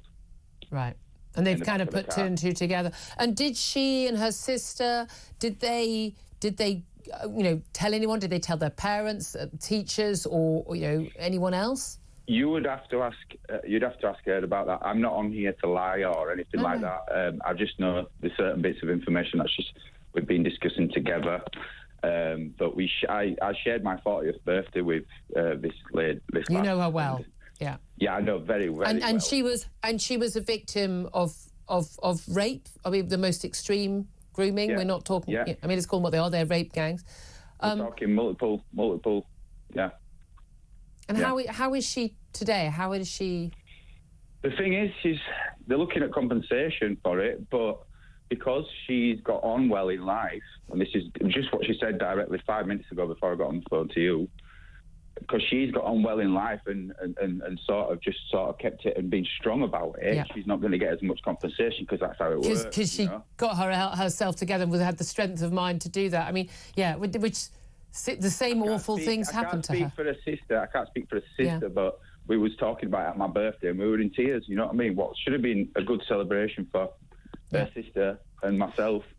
Which, how does she and her sister, how does she particularly feel about Elon Musk bringing this up and it's coming to the back in the public eye? What Yvette Cooper, the Home Secretary, announced last night about people facing jail? I could go right to the beginning for you if you want, but like in the birth of like sort of the BNP and things like that, they wasn't getting listened to at the start, and they felt like they were alone. So they was then preyed on by things like the BNP before they started, before all the football hooligans got involved and stuff like that. It was more about the grooming things, you know. So they thought, this is a good cause, we'll get involved in this, but then obviously it turned. So they were then obviously pulled into that side of things because it wasn't, and this is how it works, isn't it? Hate breeds hate. And if you leave people and without a voice, then other parties can get involved and then take advantage of that vulnerability. Yeah. So we have to be really careful with that sort of thing. Absolutely. But as far as the Tommy Robinson thing's concerned, he's like a villain that's been put in the way of justice. And I don't think, if you ask all these victims, I don't think they care. She's texting me now as I speak to you. So, hang on. She told social services, cool, still listening, everyone was aware, social services, teachers and parents. And nothing was done? Nothing. But she told her parents, so her dad knew, and what did he do? Well, it's, when you've got groups of Asian grooming gangs in these towns, what are predominantly sort of run by these towns. Well, we know of other cases where the dads went to try and rescue their daughters and were prosecuted themselves. Sam, listen, can we take your name? Can I give you a call off air? I'd like to get some sort of like help from you guys for this lass and a sister. Yeah, well, no, I'll give you, if you could leave your number with my team, and I'll give you a call off air when we finish the show, and perhaps we can pursue this, see what we can do. Sam, I really appreciate your call. I know it's not your real name, but I appreciate you getting in touch. Thank you for that.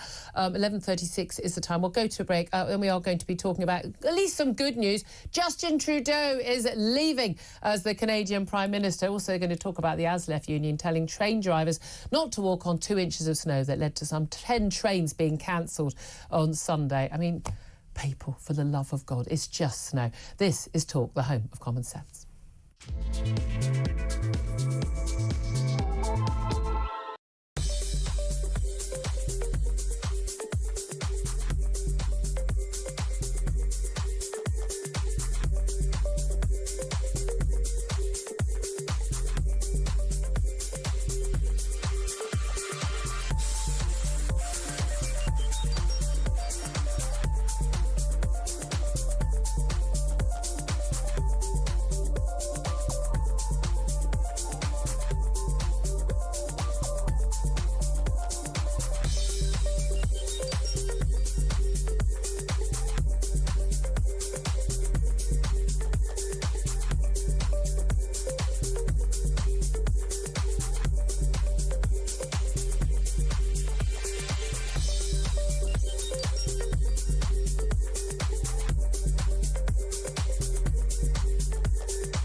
Across the UK, on DAB+, on YouTube, on the app, on your mobile, the home of common sense. This is Talk. Very good morning. Welcome back to the show. 11:39 is the time. Look, we've been talking about absolutely misery stories so much this week. Let's at least talk about a good news story. We predicted it on the show yesterday. Justin Trudeau announced yesterday that he has resigned as the leader of the Liberal Party there in Canada and is standing down as Prime Minister as soon as a new leader can be chosen. One of the replacements, by the way, a former Bank of England Governor, Mark Carney, is in the running, very interestingly. Well, let's talk about this with Will Jones. He's editor of the Daily Sceptic here in the UK and joins us now. Hello, Will. Hi, Julia. Good to be with you. Thank you very much, Steve, for joining me. I thought of you guys as soon as I heard the news, and I was in my kitchen, I was washing up, and I was cheering away. And I mean, again, I think we're all quite sad to see the back of Canada's first black Prime Minister, because, my God, that man blacked up more often more than he cleaned his teeth. Quite the most extraordinary thing for someone who claims to be so woke, but there we are. But the reason why I thought of you guys at Daily Sceptic was you guys were so good at actually, telling the world and telling this country about what was really going on in Canada, outrageously, when we saw the truck drivers standing up against basically mandatory vaccine passports for truck drivers, and started this fantastic protest against Justin Trudeau's authoritarian lockdown policies and vaccine policies. And the clampdown from Justin Trudeau was absolutely extraordinary. And the way he's been hailed as this wonderful Liberal leader, when he carried out a policy which, frankly, the mullahs in Tehran would be proud of, I find absolutely extraordinary. What do you think his legacy is? Well, it's fantastic to see the back of Justin Trudeau, the man described as Canada's worst ever Prime Minister, and rightly described as that. I think he's one of the last democratically elected leaders who imposed these draconian lockdowns and COVID restrictions to fall. And as the public turns against these zealots with their extreme so-called progressive ideologies dressed up as a supposed moderate centrism, they all thought it was such a political masterstroke to imprison and mistreat their populations during the pandemic in 2020 and 2021. And it certainly looked that way for a time. But Trudeau, actually, he was punished. There was a backlash when he actually decided it was a good idea to call an election in the middle of the pandemic in 2021 to try to capitalise on his supposed popularity, and found that he wasn't really so popular after all. That backfired on him. And it was all downhill from there. His most notorious moment, as you've said, was when he invoked the Emergencies Act, a decision later ruled unconstitutional by Canada's Constitutional Court. He invoked the Emergencies Act to crush the Freedom Convoy, the protest, that early 2022 protest by truckers. Incredible scenes from Ottawa that we all saw that went around the world against vaccine mandates and expanded into protest against all kinds of COVID restrictions and all of that. And he invoked that act, confiscated property, froze bank accounts, and froze bank accounts of people who donated, $20 to the cause. There was a crowdfunder, wasn't there, to help fund these truck drivers and their protests, and people who donated, and millions was raised. That money was basically seized until there was an outcry and the money had to be given back. But actually, people, there were some cafe owners who just, we support these people, gave $20. Their bank accounts were frozen. It was the most outrageous overreach by a supposedly Liberal government. Absolutely appalling. And there was a backlash against that as well. That was really not popular, as you imagine. You can see that in his polling. There was his disapproval ratings went up. They never recovered after that. He's not the only one, of course. Jacinda Ardern in New Zealand. Jacinda. Another authoritarian dictator, if you like, from the COVID era, who was turfed out. These populations, they turned against these leaders who thought it was such a good idea to imprison their populations, because when the population was petrified, terrified by their politicians and by the media. But this is the thing. We're constantly told, and I was tweeting about this yesterday, and people are saying, oh, well, weren't they acting on the information they had at the time? No, they weren't. Same as our government. They didn't have information that said that was necessary. Virtually all the information we have on COVID, we had back in March 2020. And that's what's so extraordinary, is that governments like British government, the New Zealand government, the Canadian government, others, they terrified the living daylights out of the public deliberately to then impose lockdowns, and then said, oh, well, people want these things, and then tried to impose vaccine mandates and the like, and people rose up against it, and it is extraordinary that people did. But what amazes me is that he was still fated as this wonderful woke right-on liberal. He was someone who would correct people's pronouns when they he'd go off to a trade delegation representing Canada, whose economy now, by the way, is completely in the toilet, so same as ours because of this obsession, and they would worry about well, are you all using the correct pronouns of the indigenous people? And he's like, worried about stuff which, frankly, is just stuff that most people just think is utterly irrelevant and stupid. But this crackdown on truck drivers, what amazes me is that there was no public outcry about this from governments, from other G7 leaders, and also very little coverage of it in mainstream media. I knew all about this, and I've discussed this with people, members of my family, friends, and I've said, well, because of this crackdown, they go, what are you talking about? This truckers' protest. They knew nothing about it, and it was basically written off. Again, we've just got this at the moment. If someone disagrees with you, they're just a far-right, climate conspiracist or whatever, or something else. But Justin Trudeau went on camera and described those truckers protesting against having their bodily autonomy taken away from them and their livelihoods. He called them racist, misogynistic, transphobic, randomly, and every other word under the sun, and accusing them of stuff. This is classic, authoritarian playbook, and yet fated, and even the reports, BBC, Sky, ITV, talking about this man as if he was some, demigod of liberal values, when he was quite the opposite.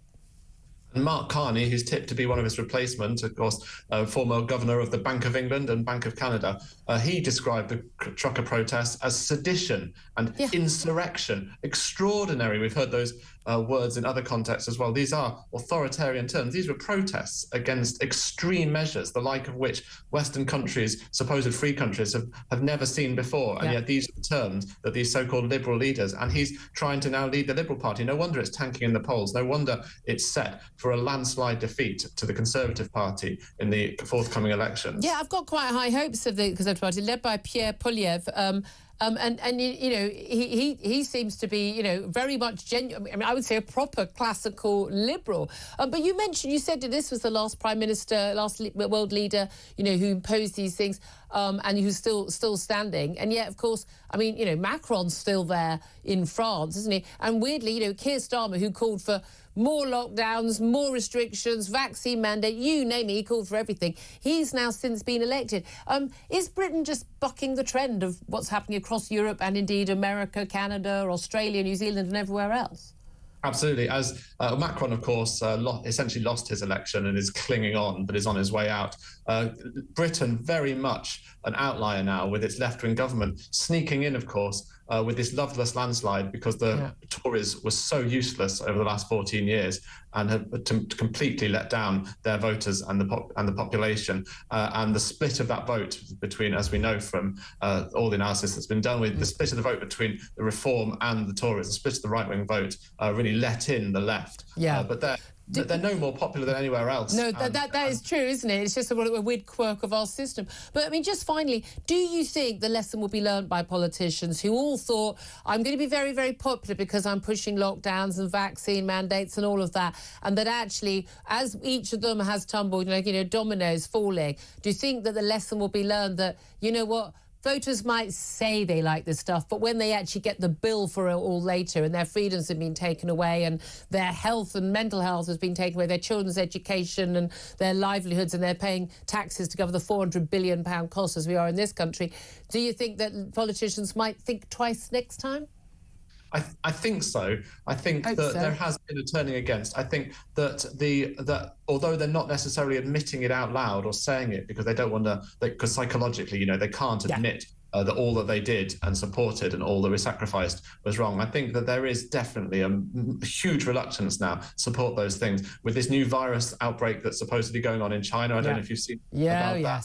But reading the news reports, there's definitely a note of much more caution among the people speaking about that, saying, we've learned a lot since COVID. And I think... But the mask nutters are all back, though, Will. They're never going to go away, the mask lunatics. But there we are. Will Jones, editor of the Daily Sceptic, you've done fantastic work on all of this. Thank you so much. Quick word from Claire Pearsall on this. I mean, about, you know, Canada's first black Prime Minister standing down? Yes, the man who believes that a trans woman is a woman. He's gone. I think if you don't agree with that, you're probably, as we've been discussing this morning, far right.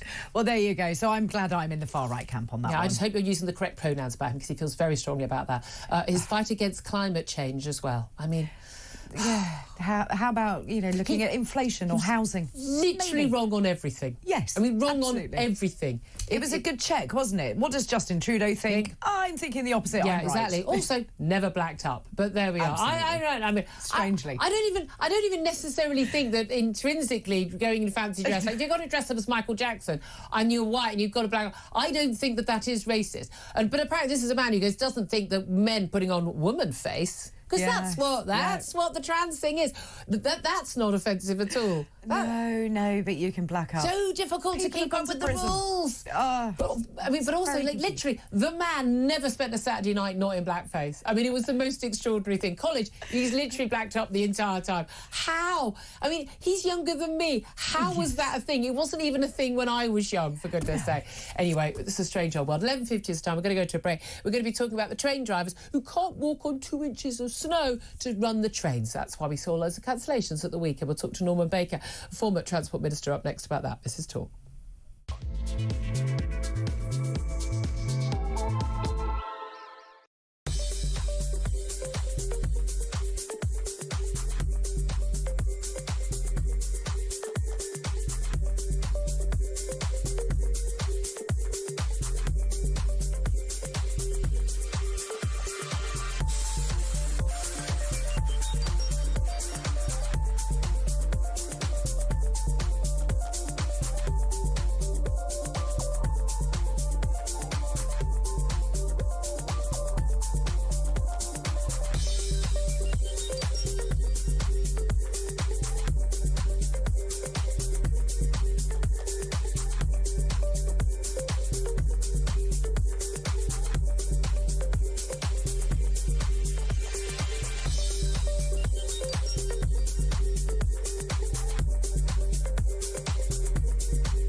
he's sitting there, and what's being done about it? Nothing. I mean, well, that's not. And the spurious reason that he was the put reason, in for, yeah, but the reason, Errol, his reason that he was put in because he didn't attend a court appearance. I mean, that's laughable, you know. I mean, that's totally laughable. Well, I mean, the fact is that he had an opportunity to not be in contempt of court. He chose to be in contempt of court, and that's why he's in prison. So he's in there really because of his own actions, Errol.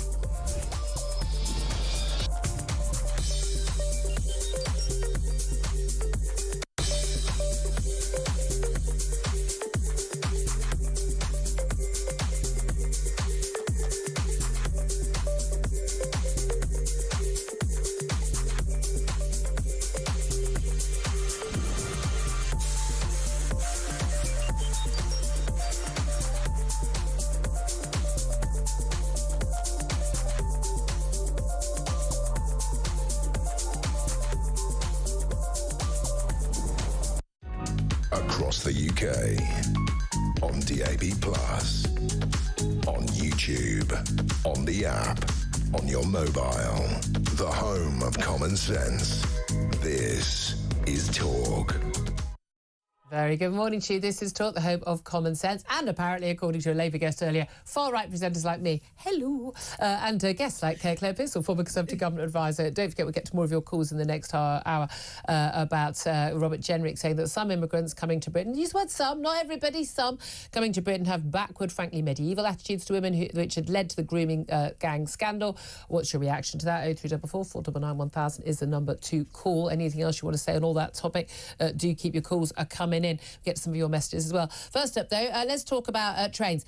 Were you trying to get a train on Sunday? A lot of bad weather, a lot of snow in lots of parts of the country. But if you were trying to get a train, in particular, in particular areas, services between Liverpool and London, they didn't run for several hours on Sunday morning. Was it because of the snow? Well, it sort of was. Train services had to be cancelled after the trade union, ASLEF, told their drivers they couldn't walk on 2 inches of snow because it didn't meet health and safety advice. Deep sighs, everybody. Let's talk to Norman Baker. He's a former Lib Dem MP and former Transport Minister and joins us now. Hello to you, Norman. Morning, Julia. Happy New Year. It's not too late to say that. It's a little bit pathetic, isn't it, that train drivers can't walk through 2 inches of snow to go to work, isn't it?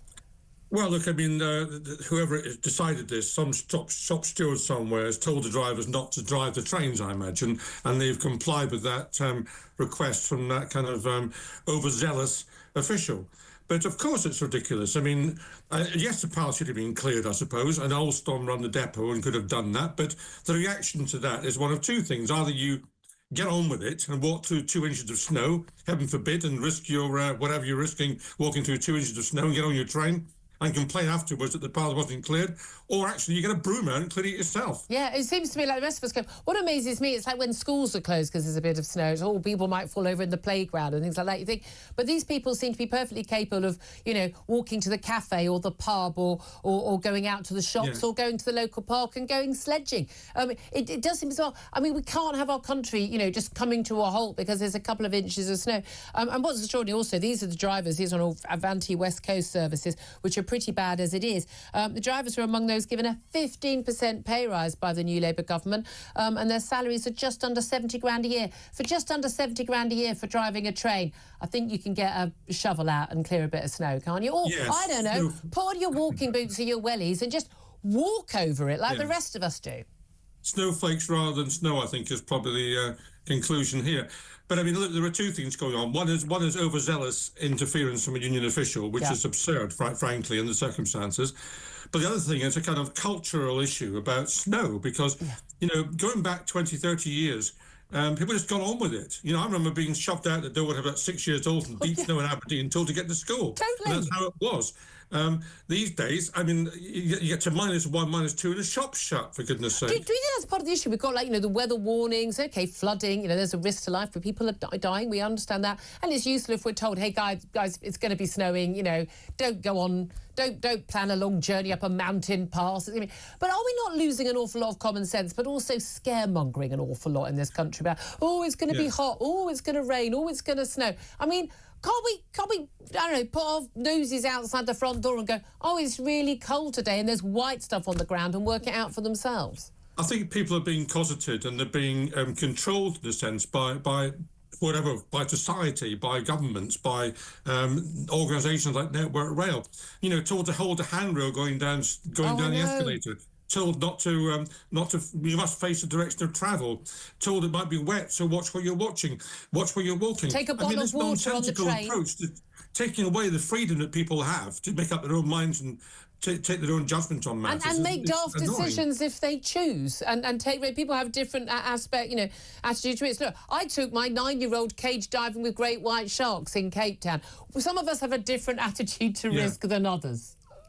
Yeah, and let people make up their own minds. But the idea that the world should come to a stop when it's because 2 inches of snow or because it's -1 on the thermometer is just frankly absurd. But also, you know, when I was in Sweden, the Arctic Circle, I said to Swedes up there, what happens with kids going to school in Sweden?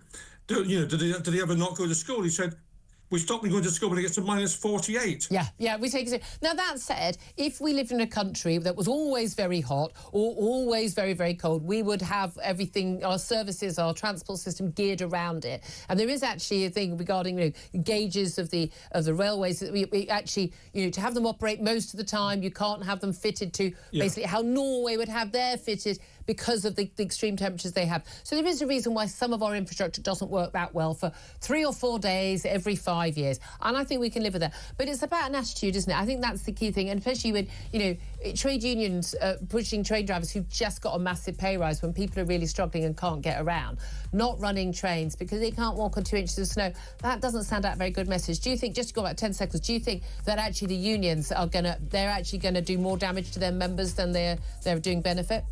I think they're harming the members ultimately, and they're certainly not helping the public who are there to serve. Absolutely. Norman Baker, always appreciate you joining us. Thank you very much. Former Transport Minister, who's a Lib Dem MP, of course. Lots more coming up, lots more of your calls. We're going to be talking to Ian Duncan-Smith, former Conservative leader, about this ongoing row over the grooming gangs, what Keir Starmer's had to say, and is he jumping on the far-right bandwagon? That's up next. This is Talk.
Across the UK, on DAB+, on YouTube, on the app, on your mobile, the home of common sense. This is Talk.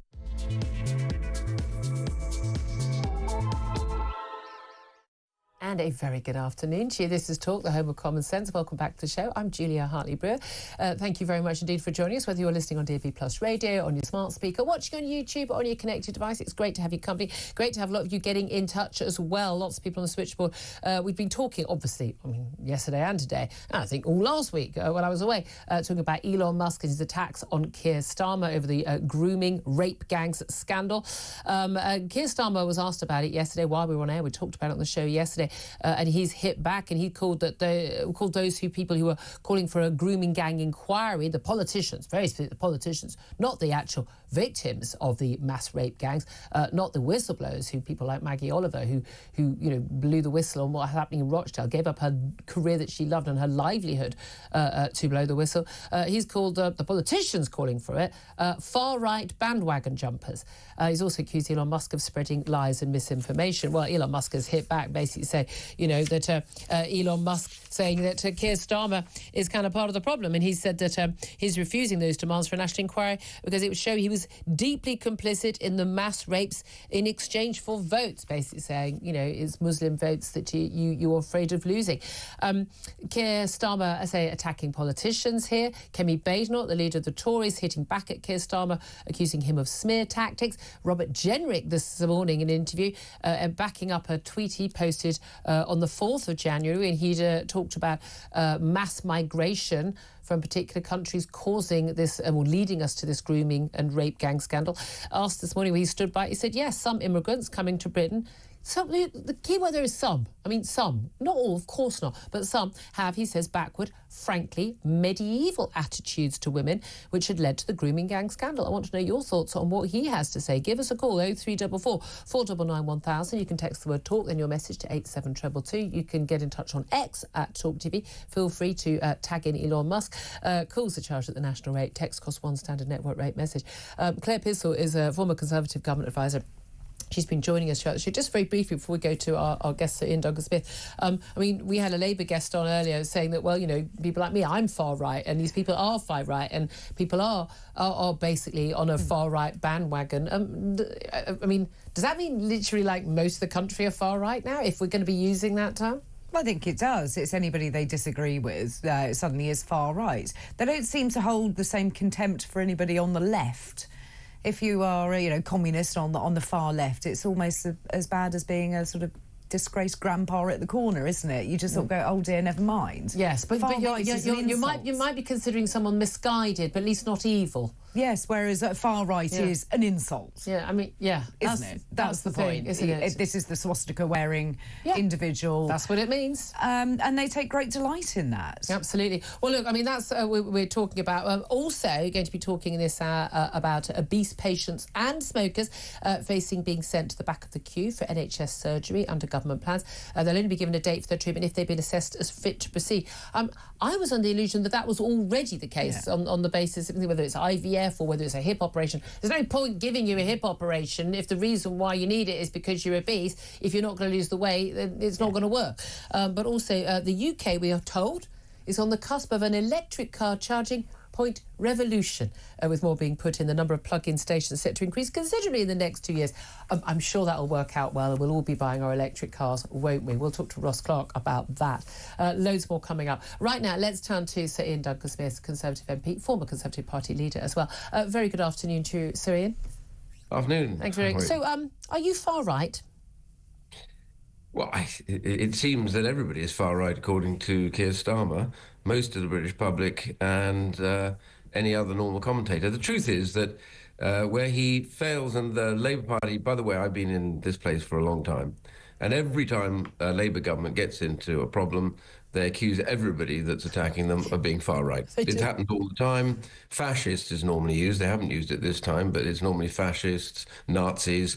These are always hurled at you. I've never heard a Conservative attack everybody else for being communist. It doesn't seem to stick, does it? But it doesn't have the same connotations either. No. But the real issue is the people that originally raised this, by the way, Anne Cryer, was a highly respected Labour MP, and they attempted to silence her because she was saying there is a problem in these areas. There's a cultural problem where these gangs, these mostly, as I say, she was referring to people of Pakistani heritage, young men, not all, and you make the point earlier on, it's absolutely true. The vast, vast majority of people go about their lives and live proper lives and don't do this sort of thing. But there is a culture of some of these gangs.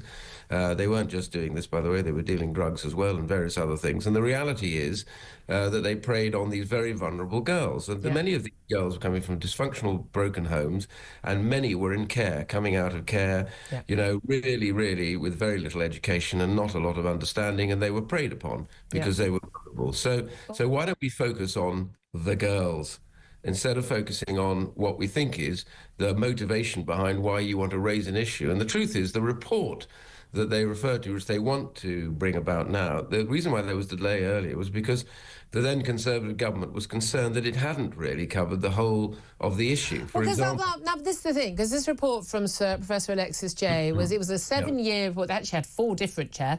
It took 7 years. They only spent 10 days talking about the grooming gang specific issue. It was very wide-ranging. It was church abuse, everything else. But it was reported in 2022, not a single one of those recommendations was brought into law. Whatever concerns the last Conservative government had, they didn't actually enact any of those recommendations.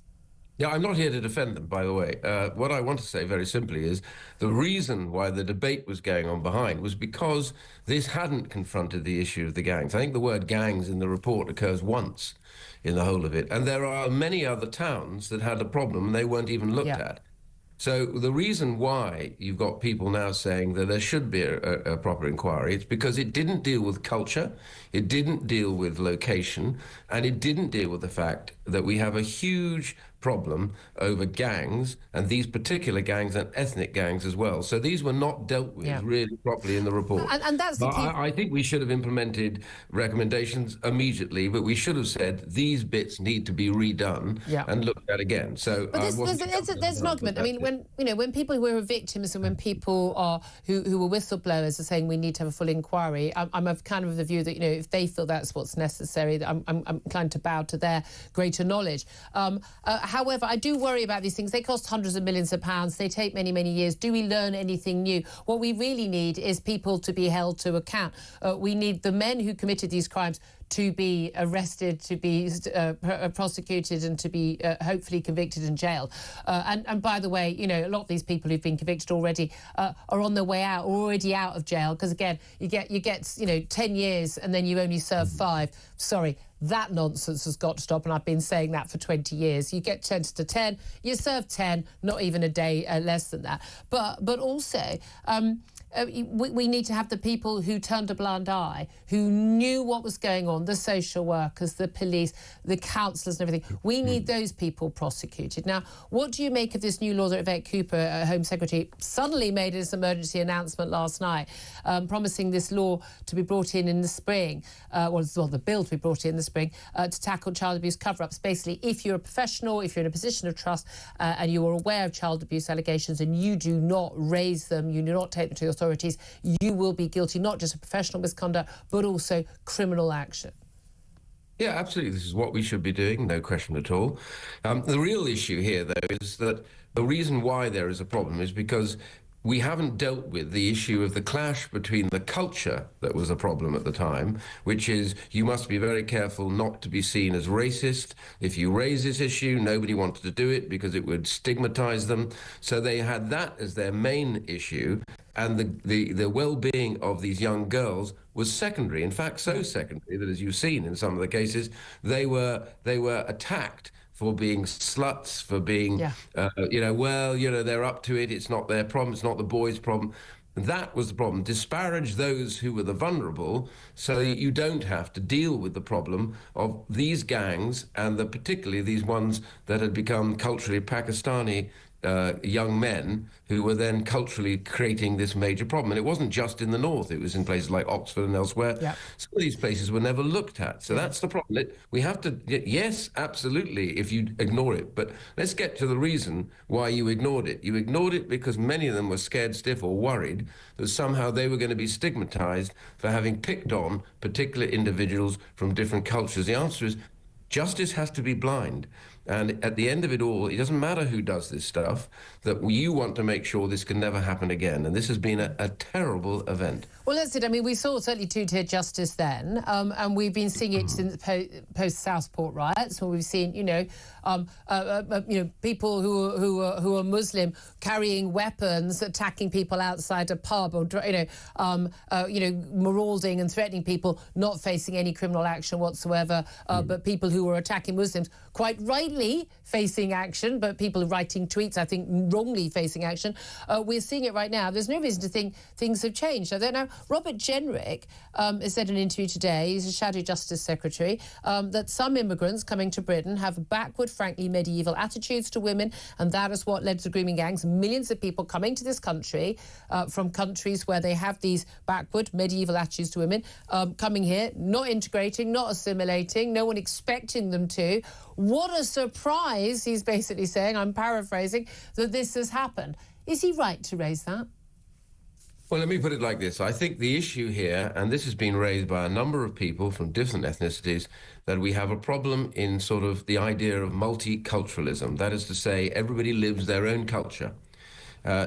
While everybody can have elements of their own culture involved and all the rest of it, I understand that, and celebrating things that they might do for various religious festivals, that's fine. The problem is you can't let people in the UK develop in completely different lines, because all that happens is you end up with a broken society. What we want is people to come together under a British cultural element with various elements which enrich our society that come from other cultures.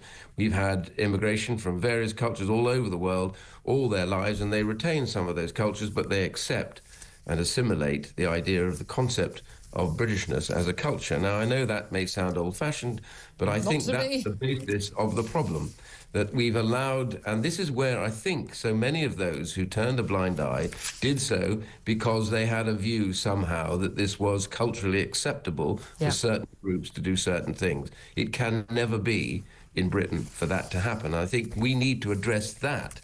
It's not a far-right issue. It's about being sensible and saying, look, always care about the victims, because they are the marker for what the problem is going on elsewhere. And you need to look at that and say, this can't happen again. And indeed, and again, people focus, I remember this was first in the news years back, the focus was always like, oh, you can't make it all about it because it's they said Asian men, it became Pakistani, Muslim men. You can't make it all about that because they're not the only people committing crimes. These grooming gangs, yes, specifically, are massively overrepresented population, but also, crucially, the reason why they were able to carry on for so long and have so many victims was because of their ethnicity and their religion. That's why they were protected.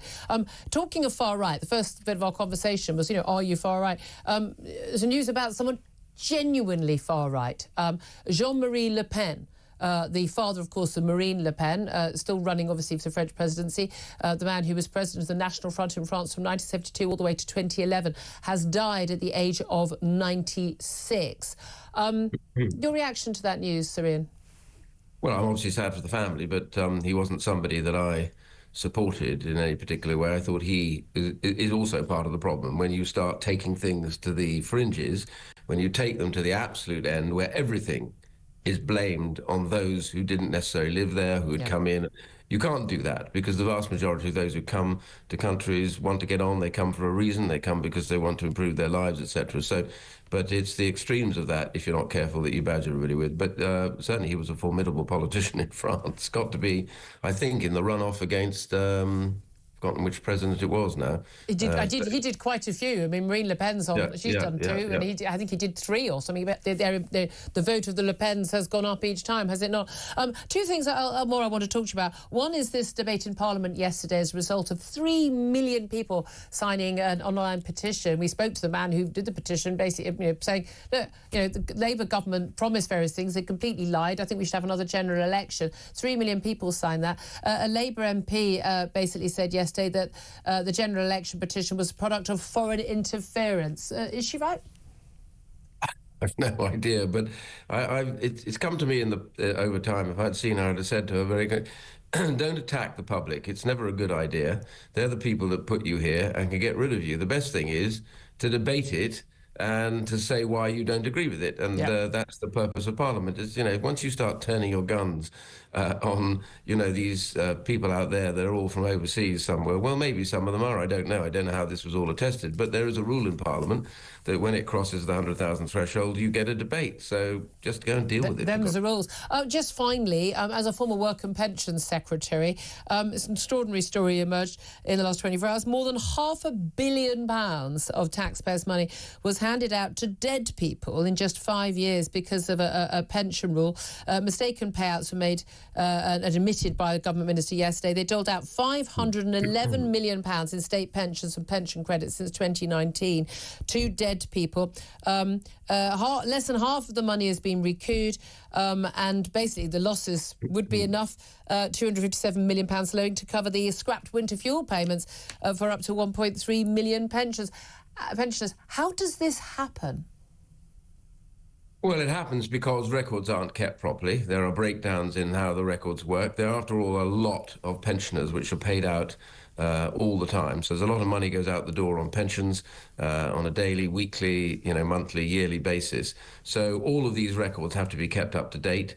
The question is, how did they slip through the net? How did their death not get through? Was there criminal activity in all of this? Sometimes there is, where you don't tell them that somebody's died and you keep receiving the checks and say, oh, well, you didn't know what this was all about. So there's probably a bit of that going on in there as well. But I have to say, the one thing I am grateful for is not have to be that minister that goes to the scandal. It's pilloried for something that somebody once said when I went in to be Secretary of State.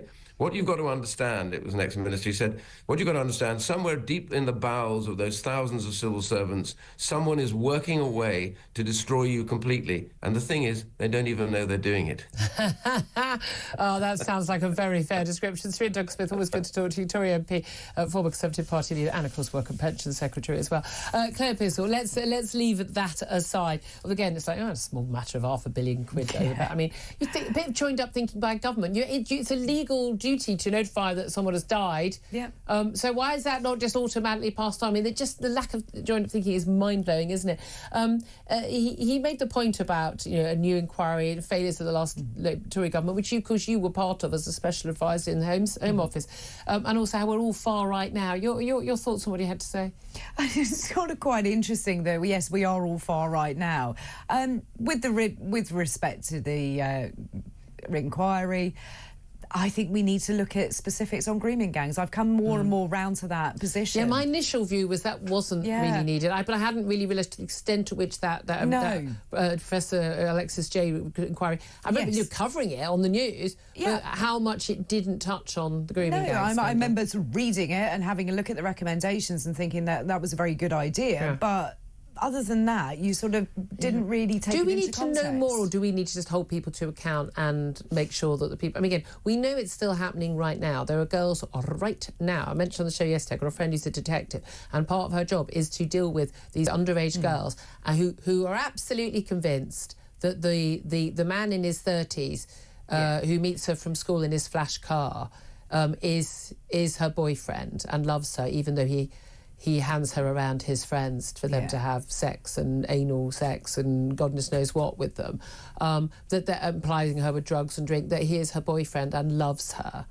And they have to try and persuade these girls that they are being groomed and they are being raped. And I mean, it seems to me that it's like they won't give evidence because they don't believe it, or they'll be threatened. I mean, we've seen loads of cases where, well, these girls went willingly. Well, yeah, because if you didn't go willingly, you got beaten and tortured more. Yeah. Oh, and then they threatened to do it to your kid's sister too. So what a surprise. You did what you were told to do. But do we just not need to stop what's happening now? And focusing on what's happened 10, 20 years ago means that we don't focus. Should not massive resources we put in. We need to round up everybody right now. We need to have courts that are running 24/7 and get these people behind bars. And by the way, keep them there for their whole sentences. Yeah, there need to be consequences and punishments, swift and harsh. We saw it over the summer that Keir Starmer can do that. for people on the internet. He needs to do it for this, because you are, unless you put people off, unless there is a massive deterrent, say, we are going to get you, we are going to put you in jail, this is going to be very uncomfortable. And then, by the way, we're going to deport you. Yeah, absolutely. Otherwise, nothing is going to change. If you weren't born here, we can get rid of you. End of. Yeah, we can. And a lot of these men were not born here. No. They the dual nationalities, but they dropped, funnily enough, they dropped their Pakistan nationality anyway. Yeah. Just finding it quick, Jean-Marie Le Pen has died at the age of 96. Talk about far right. Yes. Genuinely someone who was far right. He was president of the National Front. I mean, there are clues here. He has died at the age of 96. Incredibly divisive figure. My sympathy with his family. I don't hold much sympathy with him. I don't believe in anything that he particularly stood for. But an interesting character nonetheless, and I don't think we'll see the likes of it again. But that said, the likes of the National Front, the likes of the BNP, the likes of the Tommy Robinsons of this world, the likes of all these people, they are only created when mainstream politicians don't talk about stuff which needs to be talked about, which ordinary people are seeing on their streets, in their homes, in their schools, in their workplaces, and when everyone says, oh no, don't talk about that, that's when people like Jean-Marie Le Pen get support. And you know, I don't know when politicians are going to learn that lesson, but shouting far right at everybody definitely doesn't work. 12:23 is the time. Up next, we'll take your calls. Give us a call right now, 0344 499 1000 if you want to have your say. This is Talk.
On and accuse us of being lying and fraudulent about our membership numbers. Wasn't she asked to apologise? We got a number of different media channels and journalists in to check the actual database, the back end, proved that we were right, she was completely wrong, and just said, look, we all make mistakes, just apologise, Kemi. She's refused to do that, so Nigel announced over the weekend that we're going to make our own constituency seat a key target at the next general election, just to give Kemi a little bit of something to think about.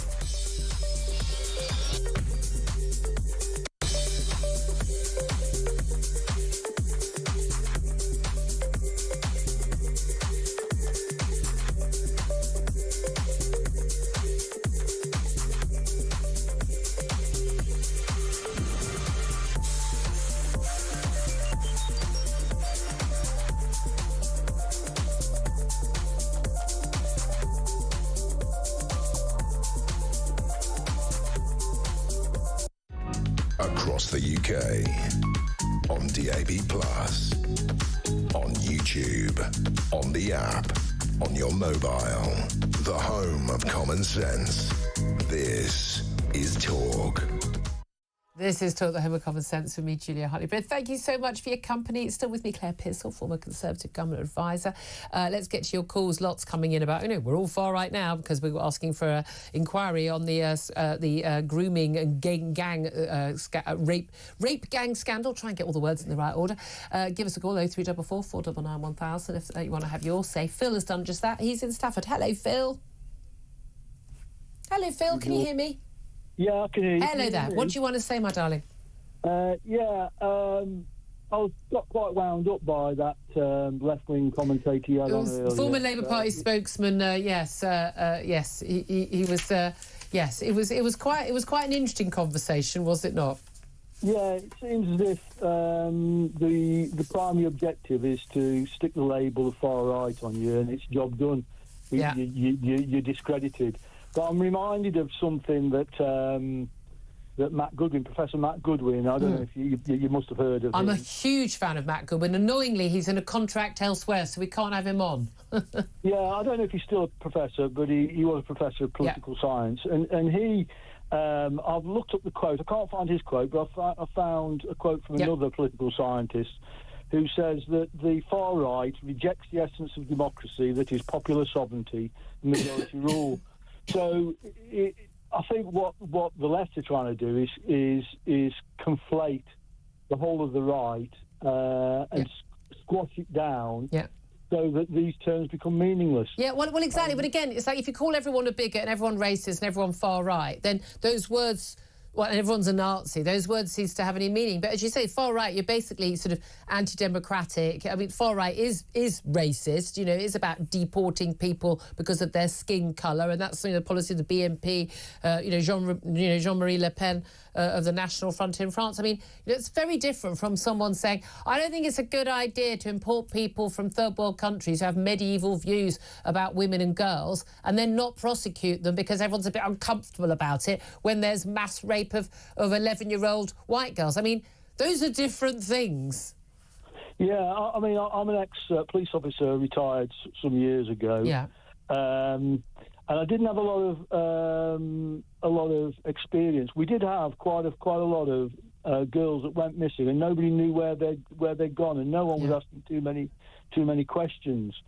So this has been going on. I mean, there's a couple of other quick points I wanted to make. Please do.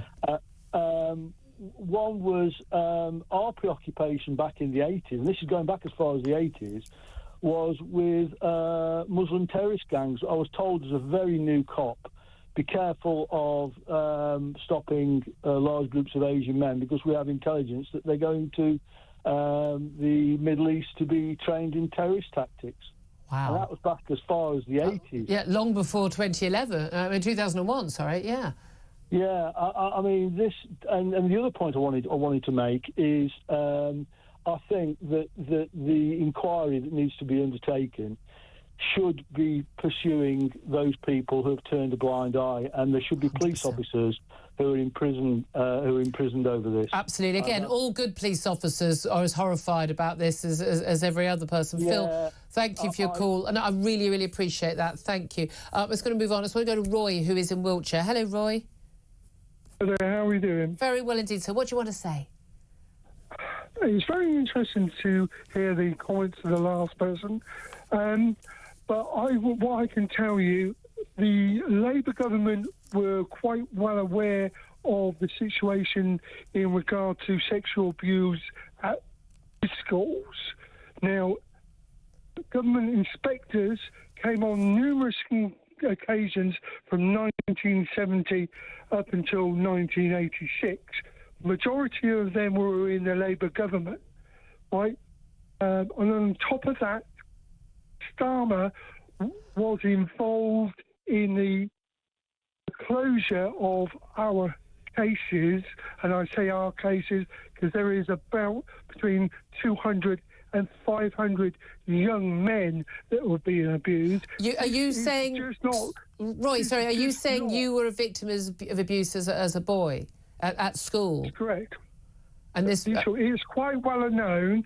It's written on the BBC website that the government and the inspectorate of those schools knew that their abuse was going on, and they shut it down. What do you mean when you say shut it down? They shut down the investigation? No, they shut down the actual... the whole thing. They didn't want to know. They were They didn't. I'm sorry. I just want to clarify. They didn't stop the abuse. They just shut down people talking about it. Well, on one occasion, one of the social workers from the social services office in Stoke wrote to Gloucestershire County Council and actually turned around and said, quote, "This man's being abused. What are you going to do about it?" They actually sent it to the same man that actually abused him. God, yeah, I mean, that's the point. But we know what was happening. We know there's been lots of allegations about what happened in schools, in care homes, at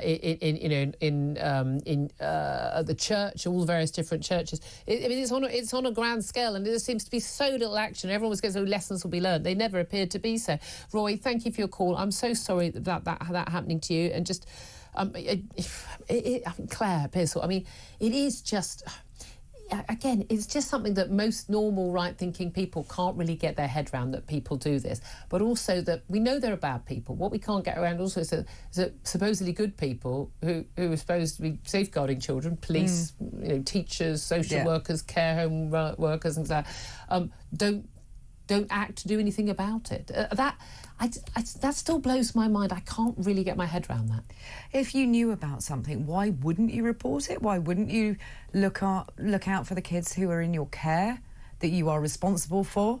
It's just, I wouldn't think twice about it if it were me. And I've done my safeguarding training. Even if it meant losing your career, and that's the extreme thing. And people like, say, Maggie Oliver, who, had to basically, it was a choice. You can either continue your career that you love, or you can speak out on something and try and do some good. I mean, no one should have to make that decision. We've got to sort out the whistleblowing thing, whether it's about, is there a nurse who might be killing babies in this neonatal ward in a hospital, or is there a surgeon who's really not up to his job, or is someone being abused?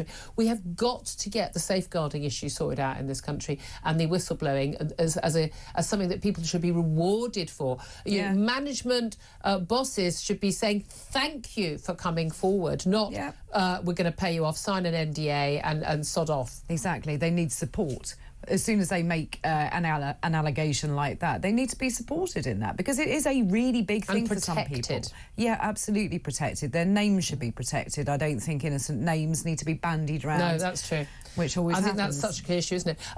Thank you very much for your calls. Lots more texts and tweets I want to get to. I haven't got to really many of those at all. Coming up next, we are going to be talking about obese patients and smokers being sent to the back of the NHS queue when it comes to surgery. Is that the right decision, though? We'll talk to an obesity nurse consultant about that. This is Talk, the home of common sense.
across the UK.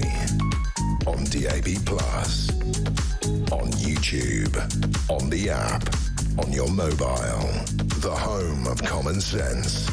This is Talk. This is Talk, the home of common sense, with me, Julia Hartley-Brewer. Claire Purcell is still with us as well. Let's talk right now about the NHS. Now, yesterday, of course, the Prime Minister once again setting out his agenda on the stuff that really matters, like dealing with the NHS and cutting waiting lists. And, of course, completely and utterly hijacked by the Elon Musk grooming and rape gang scandal row. But one of the things that the government is looking to do is to put obese patients and smokers at the back of the queue for NHS surgery. Reforms announced by Keir Starmer will mean that patients will only be given a date for an operation if they've been assessed as fit to proceed. So tens of thousands of patients waiting for hip and knee surgery will be asked to first undergo a 12-week weight loss programme, and smokers will be urged to quit. It's all going to be relevant to their actual treatment and whether it will work. Claire, would you support that? I thought we already had that. That's what I mean. It's certainly the case for a lot of treatments. I know, like IVF, like if you're overweight, we won't give it to you. There's no point. Yeah, it's the same with any kind of knee or hip operations, because you're an anaesthetic risk if you are obese. And the whole point the whole point is to keep the joint healthy. Yeah. So you need to lose weight. That's the whole point. But for some people, it's a vicious circle. They can't exercise because the joint is you don't need to exercise to lose weight. Though that's one of the biggest lies, isn't it? No, just don't stop eating crisps. Chocolates. I said, it's cheese. Don't. I'm just making me hungry now. Let's talk about this with Tony Russo, who's an obesity nurse consultant, joins us.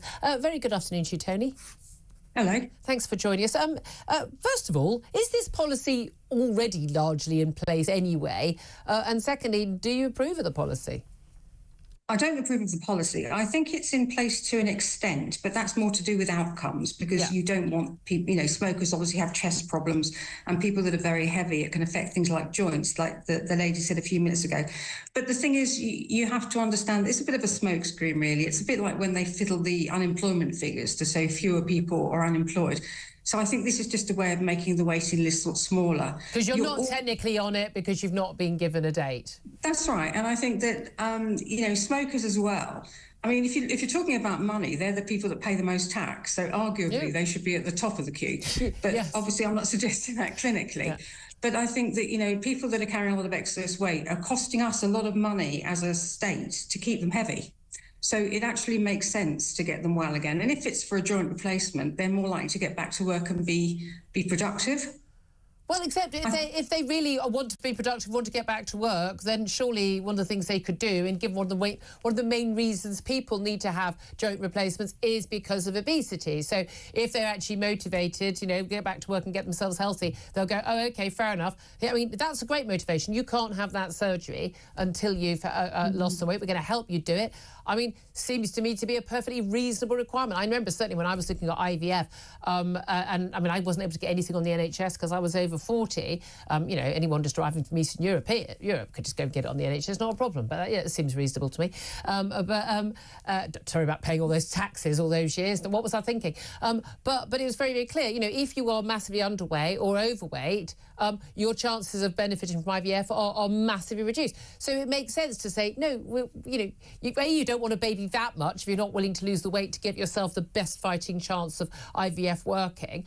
So maybe, this isn't something the NHS has spent its money on. I mean, it seems to me these are reasonable requirements where it is relevant to the health outcome. Where it isn't relevant, then it's no one's business, surely. Well, I agree with you to an extent. I mean, there are some times, if you're having a hernia, for example, where being very heavy is really not going to help you. It's going to actually make the hernia repair fail. So I do think that needs to be taken into account. But everybody is motivated. If you talk to the average person that's carrying a lot of extra weight, they don't want to be overweight. They want to lose that weight. But it's been described in the past, our bodies are set up to fight us losing weight. They throw off all sorts of hormones that make us hungry. And it's a bit like giving an incentive and me saying to you, Julia, if I give you £1 million, will you hold your breath for 10 minutes? It's a real incentive, but you physically can't do it. And I think that unless we're going to really look at the causes of obesity and support... I'm sorry, but if I held my breath for 10 minutes, I'd die. You can lose weight. We know that because millions of people have done it. I've done it. Other people have done it. People who are listening to this have done it. I mean, it's crazy. I mean, look, there's a big difference, isn't there? Like, shall we give this liver transplant to John, who is still drinking 2 bottles of whiskey a day, or to Jane, who used to be, an alcoholic, but has now given up booze for 10 years? Seems to me to be a clear choice, and it's not even a moral choice, just a practical choice. This person is not going to abuse the liver of somebody who's died, which could have gone to someone else. I mean, you can lose weight. That's happening already. Yeah, that's what I'm saying. But that makes sense. But the key thing is, if you can't recover from your knee operation or whatever it is because you are overweight, then helping people to lose weight is a good thing. This idea that somehow being overweight is a disease, it's a load of nonsense. It is hard to get motivated to lose weight, and it is, God, it's boring as well. However, millions of people manage it. There are plenty of diets that work. The Fast 800, one pushed by Michael Mosley, absolutely 100% works. I've done it. I'm doing it right now. It absolutely works. It is an absolute nonsense to say that people can't lose weight. People can lose weight, and most of the people that I look after in my practice have been tremendously successful weight loss. People have lost 10 stone and more, but they generally regain and some interest. So you lose 5 stone, you regain 6. That's because our bodies fight us. So even if that's because they don't maintain a healthy diet. Because it's very difficult to maintain it. It is difficult, but they're still able to do it. It's like people saying it's impossible to give up smoking, apart from the fact that millions of people have given up smoking perfectly successfully. I think smoking in some ways is easier to give up because it's either you smoke or you don't. Yeah. Whereas with eating, you've still got to eat. And you still have to eat, but you don't have to eat a jumbo-sized family pack of pretzels and a jumbo pizza every day. I mean, we all make choices. People have a right to smoke and have a right, in my view, and a right to be as fat as they want or as thin as they want. I don't care. I believe in bodily autonomy. But when NHS resources are paid for by our taxes, it is perfectly reasonable to say, if you're not willing to do what you need to do to get healthy, I'm not sure why everyone else should bother. I think we need to support them. I mean, you could equally say we are supporting them. We're saying we'll give you a 12-week diet plan and help you and give you support and counselling to help you lose weight before you have your operation, but you can't have the operation otherwise. That's going to cost a lot of money and a lot of staff time to support that. We might just as well ban cyclists because they're more likely to fracture bones or get chest infections. No, because there is a good to being a cyclist. Well, apart from the fact they're very irritating and don't have lights on and go through red lights. Apart from that, there is a health aspect to that, isn't there? I mean, there's different. Whereas being obese doesn't have a good side. It doesn't have a good side. And there's definitely a personal responsibility thing. You know, even people that have weight loss surgery, they still have to think about what they do. Yeah. But there are a lot of people where it becomes a bit of a vicious cycle because they're immobile, so they can't exercise. They probably can't I'm sorry. You know, you're an expert on this. You do not need to exercise to lose weight. It helps, and it'll help your body generally, but you don't need to exercise to lose weight. You just need to eat less food. You need to eat the right foods. You need to eat less food. And you need to eat the right food, but less food. If you eat 4,000 calories of the right food, you're still going to put on weight. Well, you will, but our bodies treat different food substances differently. I know, but I'm just saying, I mean, I just think we need to stop treating this as some sort of impossible thing to deal with. I mean, I'm not even a fan of Ozempic. I certainly don't want Ozempic on the public purse. I certainly don't want, bariatric surgery on the public purse because, as I said, I'm happy to take people into my spare room, lock them in. I will feed them a calorie-controlled diet, and I can guarantee you, for half the price it costs the NHS to give this surgery and this treatment, I can help them lose weight. Well, it's an idea, but I don't think it's one that's going to be embraced long term. But it would work better and it'd be cheaper. Tony Russo, obesity nurse consultant, thank you very much for that. Claire, I doubt you've ever struggled with your weight. You've got, you're very slim and healthy looking. So we're too. What is this thing in this country, in America? It's almost like, alcoholism is a disease, being obese is a disease. It's, there's no doubt at all. There is a mental health thing. I'm really aware that my husband could just go, we've had a good time on holiday, open bar, restaurants to galore. Yeah, need to shed a few of the Christmas pounds. And he just eats less for a few weeks and loses the weight. And I look at him, it's like, I hate him. I hate him. I mean, he can do that. I think women are often more emotional eaters, more than men. And it is hard, and it is really hard in getting started. But that's where there are diets like the Fast 800 where you could just get really motivated very quickly and it will the weight will drop off you and it will work. And if you stick to a healthy diet, you won't put weight back on. It's really that simple. When people go, when people say, well, that doesn't work for me, but you didn't follow it then, did you? No, exactly. And they don't. And that's the point. They follow it for 24 hours. get bored. It's a bit difficult. It's not as attractive as a massive bar of chocolate. So hungry now. But broccoli is better. I had that last night. We had fish and broccoli for dinner last night, and we all sat there going, yeah, this is fun.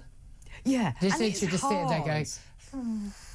It's really difficult. It isn't as interesting, and you want all of the nice food that you have on holiday, the food and drink and the puddings. But I would eat. I'd eat a kebab or a pizza or a burger every single day of my life. It was up to me. But I also would like to live past the age of 60, and so I make those choices. But anyway, don't expect anyone else to deal with it or pay for it. Then 12:47 is the time. We're going to take a break. Then we're going to be talking about how we are in the brave new wonderful world of electric vehicles, easy to charge them. Oh yes, and more wind power powering everything. Oh. Or are we? We'll talk to Ross Clark about that. This is Talk, the home of common sense.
Us on and accuse us of being lying and fraudulent about our membership numbers. Wasn't she asked to apologise? We got a number of different media channels and journalists in to check the actual database, the back end, proved that we were right, she was completely wrong, and just said, look, we all make mistakes, just apologise, Kemi. She's refused to do that, so Nigel announced over the weekend that we're going to make our own constituency seat a key target at the next general election, just to give Kemi a little bit of something to think about.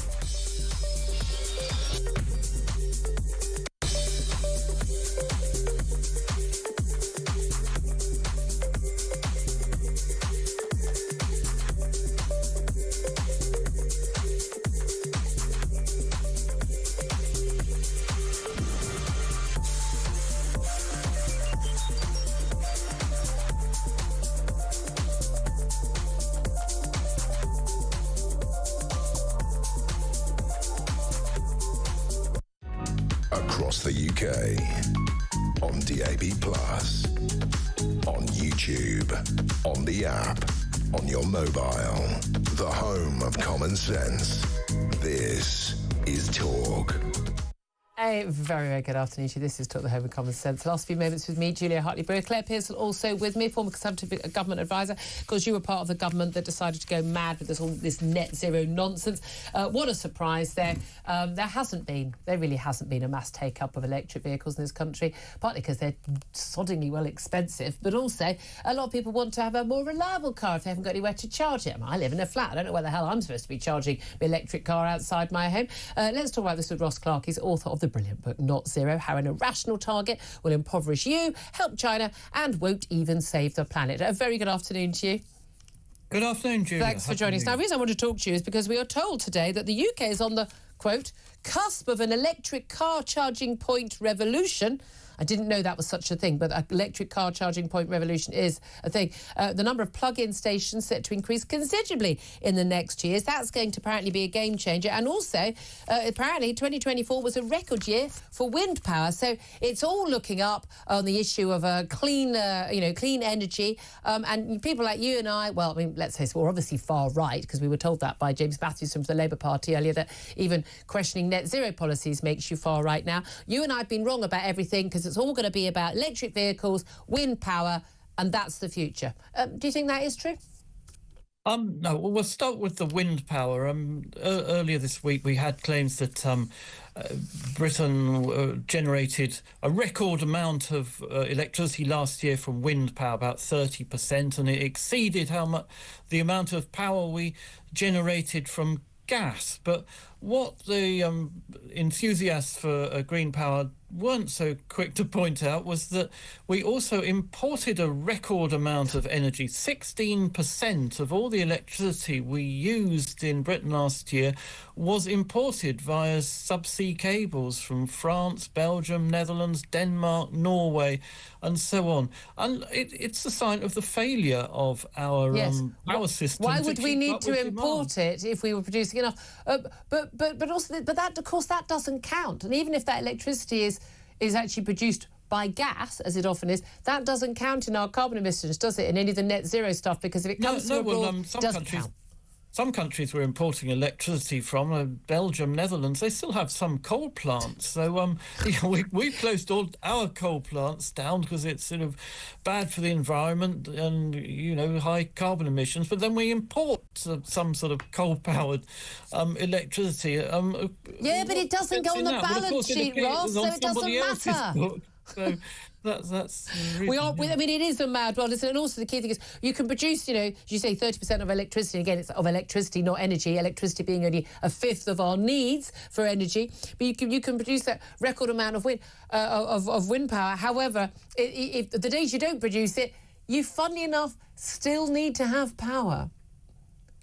Well, you do, and the government hasn't sort of resolved this issue. And Ed Miliband's latest plan is to keep all our gas-powered power stations open and in service, but just not use them very much. Well, okay. I mean, the cost of doing that, the cost of keeping all these gas power stations online and maintained, ready to go when the sun goes in and the wind drops, I mean, that's going to cost a fortune. We're going to be basically paying twice for our electricity. Yes. But this is the key thing. We're going to be needing not less electricity in future. We're going to be needing more, because we're going to be, moving apparently, to electric vehicles. We've still got all those mandates. We've still got fines. I know there's a little bit of offsetting being allowed for some of the car manufacturers, but still huge fines, 15 grand per car sold that is not an electric vehicle for any manufacturer in this country, which of course puts up the price of both electric and the petrol and diesel vehicles. But we're told, as I say, the UK is on this cusp of an electric car charging point revolution. The number of plug-in stations are going to be increased considerably. More than 120 planning applications for plug points worth more than £500 million have been granted in the last 18 months. And they're basically going to have a load more charging points. And so that means more people are going to want to buy these green cars. How do you think that's going to work out? Well, a lack of charging points is certainly one of the main reasons why motorists and private motorists in particular are very shy of buying electric cars, because, around a third of British homes do not have off-street parking. No, and then you become reliant on the public charging sockets, which are sparse and often out of order and expensive. Yeah. We had one put in a few years ago, just near our home. Frankly, I thought Camden Council did it deliberately, just to take the mick out of me. I really did. Just the only one in the street happened to be outside my home. It broke down after 6 months, never been mended. No, well, that's a problem. But also my question is, how much is the electricity going to cost from these new charging points? Because at the moment, if you charge at home, you can get a tariff which you pay about 7 pence off. 7 pence per kilowatt hour off peak for your electricity. Charge your car. If you go to a public charging station, that costs you an average of 57 pence per kilowatt hour for a slow charger and 80 pence per kilowatt hour for a rapid charger. You know, it's as if there's two networks of petrol pumps, one which can only be used by the relatively wealthy, where the fuel is £1.30 a litre, and then another network which can be used by everyone else, where the fuel is £13. Yeah, but it is part of the whole deal, isn't it? They don't want us owning cars at all. They don't want us travelling. We've got these massive green surcharges that are going to go on family holidays abroad. I mean, you come from our holidays, you know how I feel about that. Ross Clark, always good to talk to you, always making sense out of the madness and, frankly, the dishonest claims that are constantly made on this issue. Claire Pearsall, what do you say about your useless Tory government doing exactly the same madness as this useless Labour government? But I called it out for being useless at the time. She I like my petrol car. I shall keep my petrol car for some time and probably get a bigger engine one. Yeah, we got a diesel one. The moment they're going to be outlawed, which I don't think they ever will do, we're just going to go buy another diesel car the day before. Simple as that. As I think any sane person will do. But there we are. Claire, thank you very much. It's been such a pleasure having your company. We had so many texts and messages I didn't get to, but so many fantastic calls today, as always, on these ongoing issues over these grooming and rape gangs and the battles and the politics battles and, far right, and everybody. Someone else who's far right, because we're all far right now, remember, is Ian Collins, who's just joined us now. Yeah, but I don't drive a pink Penelope pit-stop car like you do, Julia. God, I'd love to. But I genuinely don't even know what my car is. It's grey. That's all I've got. It's a grey car. People in my street, I'm so rubbish. We've all got grey cars. I've got a grey car. I said to her, why? Don't get us a grey car. I'll never find... I literally come out of our house, because we don't know, something lucky. There's nothing else you buy in grey. No, and I genuinely... And I'm clicking the beeper thing, and I'm looking, where are the lights? Anyone know whether it's just mine? And I've literally had neighbours go, you're over there. Well, we use it so rarely. I genuinely don't. Honestly, I'm such a girl when it comes to cars. I have rumbled you on something here. Brits are flocking to Mexico because the Mexican government are offering a 2-for-1 deal on windmills. Now, I know what your game is. I've just been in Mexico. That's where you've been. I was absolutely Did you get a hanging job out with windmills. Totally with windmills, yeah. Yeah. Was there a free bar at the windmills? I was not there then. Well, apparently our arguments and our concerns over the evangelical nature of net zero are unfounded now, because we are fueling the entire nation via the conduit of wind. And a bit of solar. A bit of hot air, anyway. I've got a funny feeling there's another side to that story. Yeah, I've got to see. Well, apparently we are far right for thinking that, because that's what James Matthews from the Labour Party said.